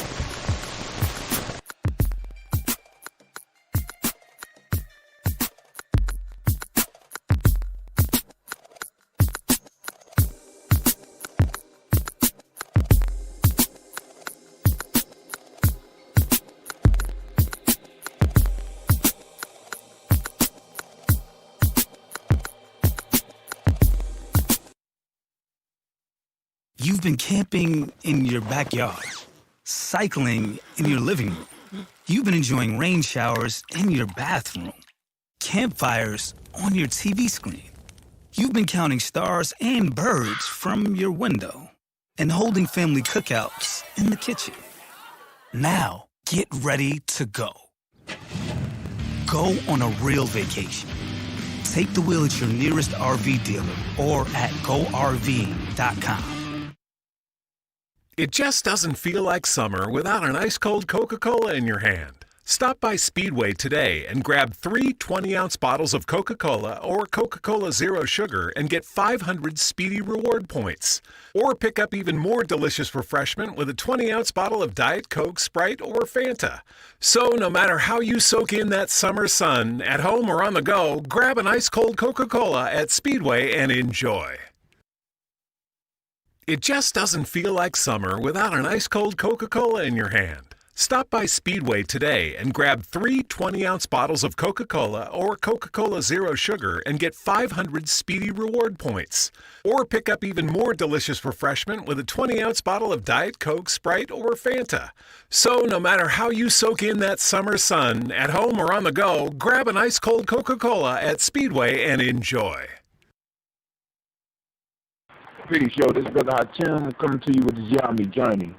Of course, you know, I got to always shout out those that support me. I want to send out some shots to Oxy Water. Remember, go to tryoxywater.com. 0 carb, 0 calories, 0 sugar. It got at least 5 B vitamins. It got 70 minerals. It's the world's first mineral and oxygen enhanced mineral water. So go and try that Oxy Water. Give it a try. Then also, I want to send out shots to Orange 82. Go to orange82.com if you like their music. They do house, techno, some hip-hop. They do a little bit of everything. Go and check out Orange 82 at orange82.com. We want to thank them for providing the journey with the intro and exit music. Now, right now, I'm doing another freestyle. I'm sitting here with a brother that I haven't had the opportunity to chill with for a while, and he willing to do the radio show with me, and we're going to have a nice little conversation. And we just going to let it go where it go, and then I'll just label it and things afterwards. All right? So here we go. Dion, introduce yourself. What's up? My name is Dion Brown, outside Columbus, you know. That's it? Yeah, I mean. Dion has been with me for a long time. We have been growing together, building together. Be a 4 to 5 year survivor of Silver Camp. He has a very long street history. You know what I'm saying? So, you know, we're gonna get real with the conversation. But you were saying something about mentors. Mm-hmm. I was just saying, like, I had a rare opportunity, man. This be brought up, but I mean, my dad was there, but he really wasn't. He was caught up in the street life. I mean, but I can't denounce my dad, you know, because he the one that actually embedded in me how to survive out here. And I mean, I know cats out here, they be like, oh, my dad ain't around. But sometimes it's just your dad's genetics that get you through, you know? And my dad, one thing I just have to say that I run the street just like my dad, and I pretty much do things like my dad. He didn't have to teach me, I just knew it. But, you know, back to the mentor thing, though. Mentors, you know what I'm saying? I had a lot of great mentors. I don't know if I just knew how to pick out great people or something, or knew who to follow, you know? I just had good mentors, you know? Like Monica Pittman, Rest in peace. Rest in peace. Leonard Frank Elkins, Rest in peace. Rest in peace. And Hakeem. Oh, shit. This nigga have bad luck with mentors. Maybe I might need to turn in my mentor card. But, yo, what's hot about that is the 7-2, which we're going to talk about in the next few days. The 7-2 talks about finding yourself a hero or a mentor that you can model yourself after. So, you know, you're getting kind of a piece of the player's pyramid in advance on this freestyle. Because, I mean, like, one of the things I like about talking with Gye-Nyame is that sometimes we go in. And well, most of the times when we get there, we go in and we really start having some conversations that we need to start documenting, because we bring up issues, we talk about different things. We both see the world through an outsider's or outlier's way. You know what I'm saying? It's like we don't fit in to society as it's structured. And we have always been striving to make our way, and we both now, I'm 44, and how old are you? 34. I got him by 10 years, and we still surviving. We still out here kicking. We're using the internet to spread the message. Kicking well. Yeah. Kicking well, you know. So Dion is coming. He's coming in back. Well, he ain't never really been out the tribe. You know, we fall out and shit. Like I do with everybody. I probably fall out with my whole audience every now and then too. But that's what we do. You know what I'm saying? We fall out. Keep away. I mean, get away for a little while, and then come back. And that's how we do it. You know, and Dion, he's coming back to the tribe to help us build, and going through the process of self-mastery, identifying the things that he needs to work on, just like I identify the things I need to work on, and just like the people that's going to be coming, or some of y'all that's listening, identifying what it is you need to work on in life. Don't let nobody tell you what you is. Right. Say it, go finish it. Finish the statement. You said you ain't got to hold it. Okay, don't let nobody tell you who you are. You got to find out who you are yourself. I mean, now let's don't get it wrong, because at one point in time that did work. Remember, back in the day, in the tribe, right? They told you what you're going to be. You're going to be a doctor. You're going to be, you know what I'm saying, a warrior. You're going to be a wise man or something, you know, and you lived up to that. And, you know, you became that, and you find out that you even master it, and you find out that it probably wasn't you, but you still did something, which is cool, you know what I'm saying? But we don't have that luxury no more. We don't have structured families no more, you know? But that's an important piece of building a tribe, a group of like-minded people that's able to come together and help people identify, because even back in those systems, they didn't necessarily tell you what you was going to be. They saw where your talents were and encouraged you to move towards it. Yeah. You know what I'm saying? Right now, the big issue I think right now is that we have a lot of choices. And because we have a lot of choices, a lot of us get confused and get 34 and 44 and 54 and 64 and don't know what the fuck we was here for. Yeah, well, is it really choices, or is it a whole bunch of advertising? You know? I mean, but really that's what advertising is about. It lets you know the choice out there. Yeah, you can drink Pepsi or Coke yeah. or RC. You know what I'm saying? But either one, but when you're really supposed to be drinking water, you got to choose from Pepsi, Coke, and RC, which is bad for you. But Water is good for you, though. Or oxy water. You know, we trying to get people back to being able to get down to the bare essentials because we have falsely made life so complicated. Life is not really that complicated. No, it's not. You know what I'm saying? And the piece is, find what you're good at. Some of the boys that we work with are good at math. Some of the men we work with are natural builders. Yeah. They just don't know it. Or spokespersons. But they just don't know it. Yeah. And what Gye-Nyame tribe strives to do is to find what people are, find what their purpose, help them find their purpose, and when they find their purpose, encourage them to move towards that. Because when we stop doing that, that's when we start falling into other people's visions, falling into other people's dreams. Becoming slaves. You know what I'm saying? So, you know, that's the important piece, and that's the important piece of the self-mastery.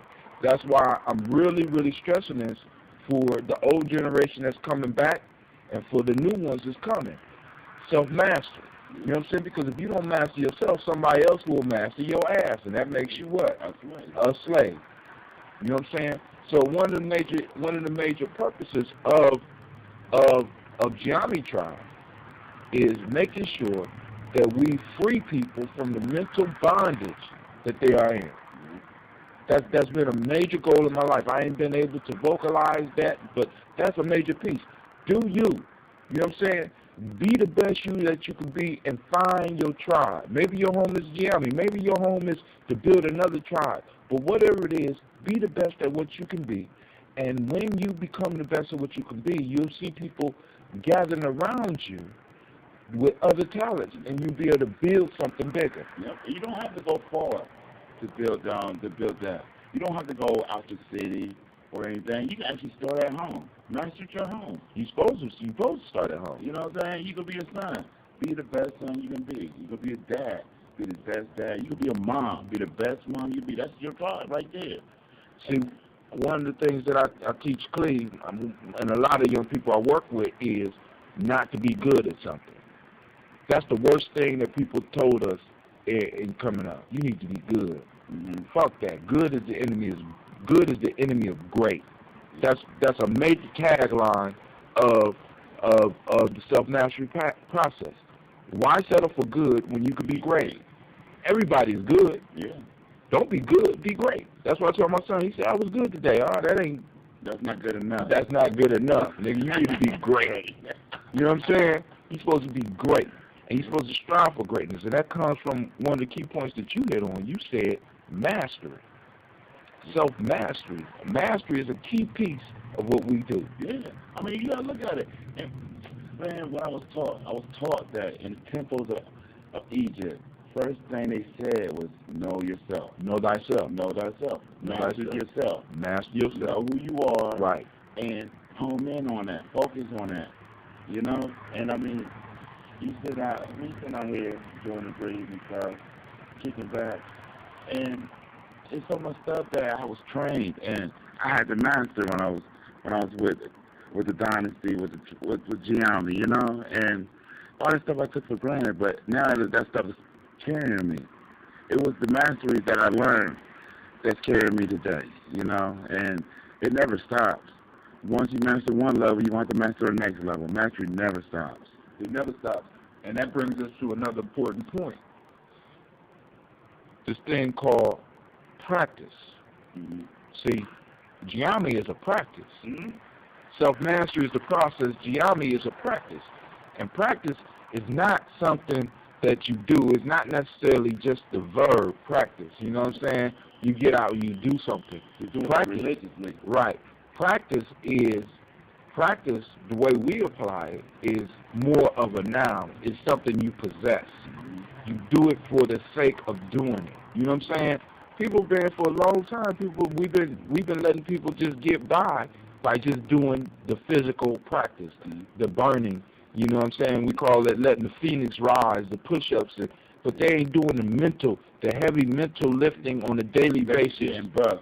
Right, just getting buff. I'm getting dumber. You know what I'm saying? I'm not selling them for that. You know what I'm saying? Push-ups is not enough no more. I need individuals that's going to be willing to sacrifice the time to do the study, the meditation, the movements, and get the true philosophy of what it means to be a self-master. You know what I'm saying? Because it don't do no good to master other people, how other people doing what you want them to do if you don't have true mastery of yourself. Let's forget it's a house that's painted nice and it's got a terrible foundation. There you go. You know, you got a nice vine, you know, you got bushes, a rose bush in your yard, but your basement is going to crap. You know, you got flooding. The inside is messed up. Your walls are deteriorating. You know, it's just you got a lot of stuff that's going on. You know what I'm saying? And one thing about it, it's not just about the pure look, man. You gotta know something. You gotta be able to do stuff. You know, just to look good and it's not good enough. And that's what and I mean, for real, that's what today is. Actually, advertising. It's all about the looks. It's all about the looks. You know what I'm saying? These women running around here trying to lose weight. That's really going depressed. That's really ready to kill themselves because they ain't losing weight. And all they got to do is look inside themselves, accept themselves, and understand who they are and what their way is. You know. Right. You know what I'm saying? Guys up here taking all types of little medications to get themselves to perform better when they just got to take the mental blocks out of their head. You know? Word. And they don't. And that's the true thing about mastery. Mastery is inside out. You know? From the inside out, not the outside in. You ain't gonna feel better yourself just because you chisel your chest and your stomach, you know? Right. You gotta feel better yourself before that. You gotta see that. See, and that's one thing about it. Tim told me something a long time ago, you know. We determine as a doctor, you know, 12 years of school, or you wake up one day and say, I want to be a doctor, you know. Right then and there, you make your mind that what you're going to be. You just got to be it, you know. And that's the true mastery, you know. Being able to do it. Being able to do it. Being able to do it. Being able to go deep, go deeper, higher and further, and push yourself. And being able to stay in the extra time that it requires, because a lot of people want quick results. I mean, this culture got us to where we're looking for quick results. We're looking for quick outcomes. Quick gratification. Yeah. Everybody want to be gratified real quick, but it don't come like that. That's a lot of drugs. Oh yeah. Microwave generation. You know what I'm saying? Don't have to wait for nothing. But mastery and practice. Like in Gye-Nyame, we got all these ranks. You know what I'm saying? And the whole system, a lot of the system came through me, and I'm not even at the highest level. It's like I still have to achieve, and in order for me to achieve, I have to get the approval of those that are going through the system. Now I have to build up to a certain level to get past where I'm at right now, just like Dion got to do it, and just like all those other brothers out there that may be listening and sisters out there that may be listening. We all got to be willing to push forward. You know what I'm saying? That's why one of the key things that we do in the self-mastery classes and with the Gye-Nyame tribe, all of it's one, but we talk about the 3 levels of learning. You know what I'm saying? Memorization, intelligence of the mind, and then it becomes part of you, which we call intelligence of the heart. We're trying to get people where it's intelligence of the heart, where it just automatically pops up. Without knowing. Knowing without knowing. That imani, that deep knowing, and it's like it's amazing that all this stuff is pouring out of you, all these actions is able to pour out of you, and you're able to make the right moves at the right time, but you have prepared yourself, as Dion said, internally first, so that when life hits, you're ready. And you understand that your happiness, your joy, is not determined by external circumstances. When we look at the definition of self, when we talk about self-mastery, self is the absolute, complete, and perfect aspect of a being that is not controlled by external circumstances, that is not determined by external circumstances. A lot of us we determine our happiness by our external circumstances. We determine our development by our external circumstances. But when it comes down to it, the self has everything that it needs. All you have to do is plug into it. The same self is the part of you that was able to take you from an egg to an entire human being. It's the part of you that sheds your skin every so often and renew every cell in your body. This intelligence, this innate intelligence that's in you is waiting for you to plug into it. If it can do your body and make sure your heart beat and your nails grow and your hair grow, without you thinking about it, what else can they help you do? Without you thinking about it. Without you thinking about it. And that's what the practice does. The practice, when you embrace it as a thing rather than a do, rather than something that's done, when you embrace it as what it is, and you get to know the questions and you internalize them, you get to know the philosophy and you internalize them, and you make them part of your daily life, all of a sudden this new wisdom is coming out of you that you don't even know where it's coming from. Gye-Nyame system of self-mastery. It's there for you. You could get it. It's out here. You know, look us up. It's not even new. It's not even new. It's not even new. It's the old system. The old system. This ain't something that we just made up. This is something that's been practiced on for years, before us, before our fathers. You know what I'm saying? Before slavery, before America. This was practiced, you know what I'm saying? And it was documented in all our books. All religious books is documented, you know? They preach the same thing we preaching, you know? It's the happiness within, not the happiness that's out there that's going to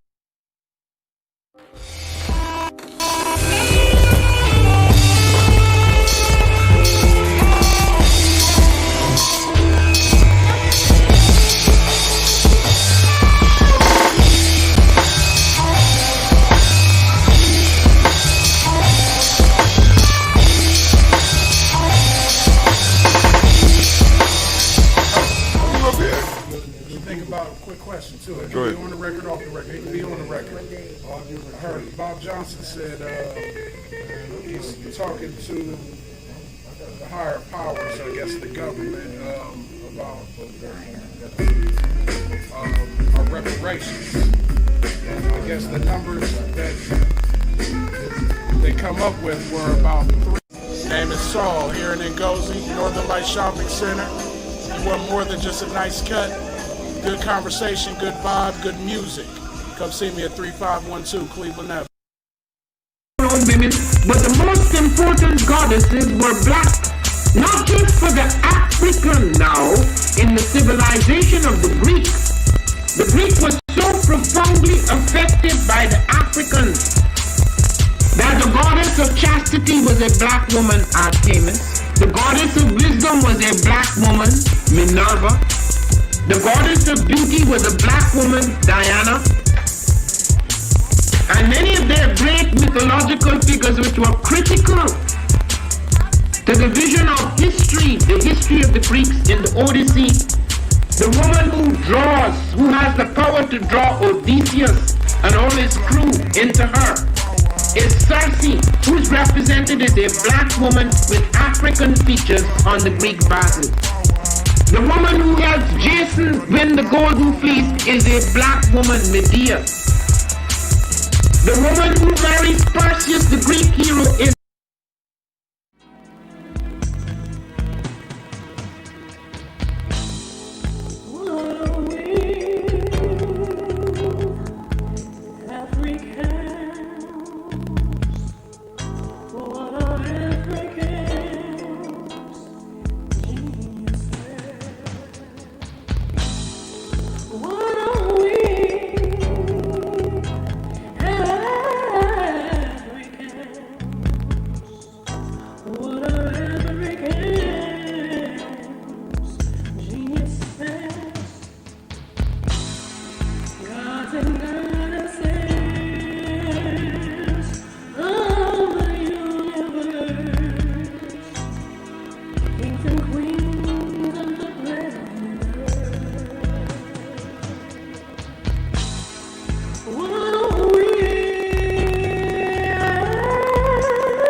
The African Heritage Diet consists of 6 lessons. Lessons where we reach back to our African heritage to find culturally appropriate health and wellness practices that help us to move forward as a people that are whole in mind, body, and spirit. Lesson 1 is herbs and spices. Lesson 2 are greens. Greens is the widest part in the base of the African Heritage Diet food pyramid, so many greens should be consumed. And as you move up the pyramid, those are the things that you consume in lesser proportionate amounts. Whole grains, lesson 3. Beans and rice, lesson 4. Tubers and mashes, lesson 5. Lesson 6. Fruits, vegetables, and a healthy lifestyle.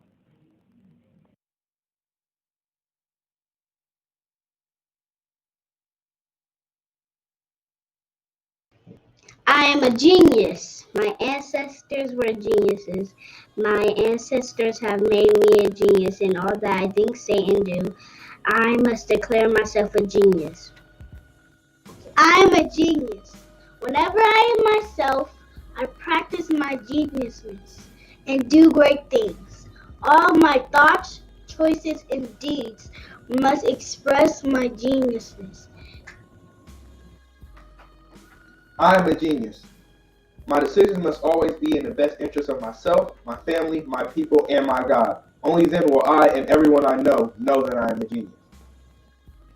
I am a genius. At all times, my geniusness must reflect my culture. My geniusness must serve my God. My geniusness must make me be one in love and harmony with my family. My geniusness must protect my people. Yes, at all times I must demonstrate excellence because I am a genius.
To have melanin embedded in our skin is a gift.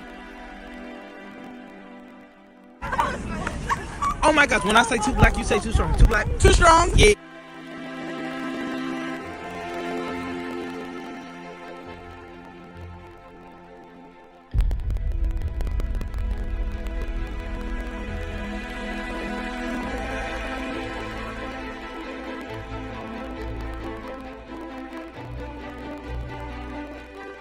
We were born to be great.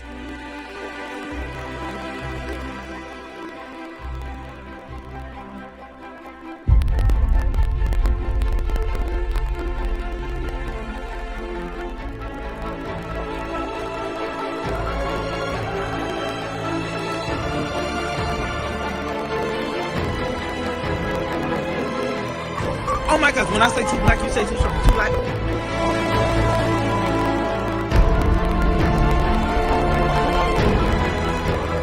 Born to be great.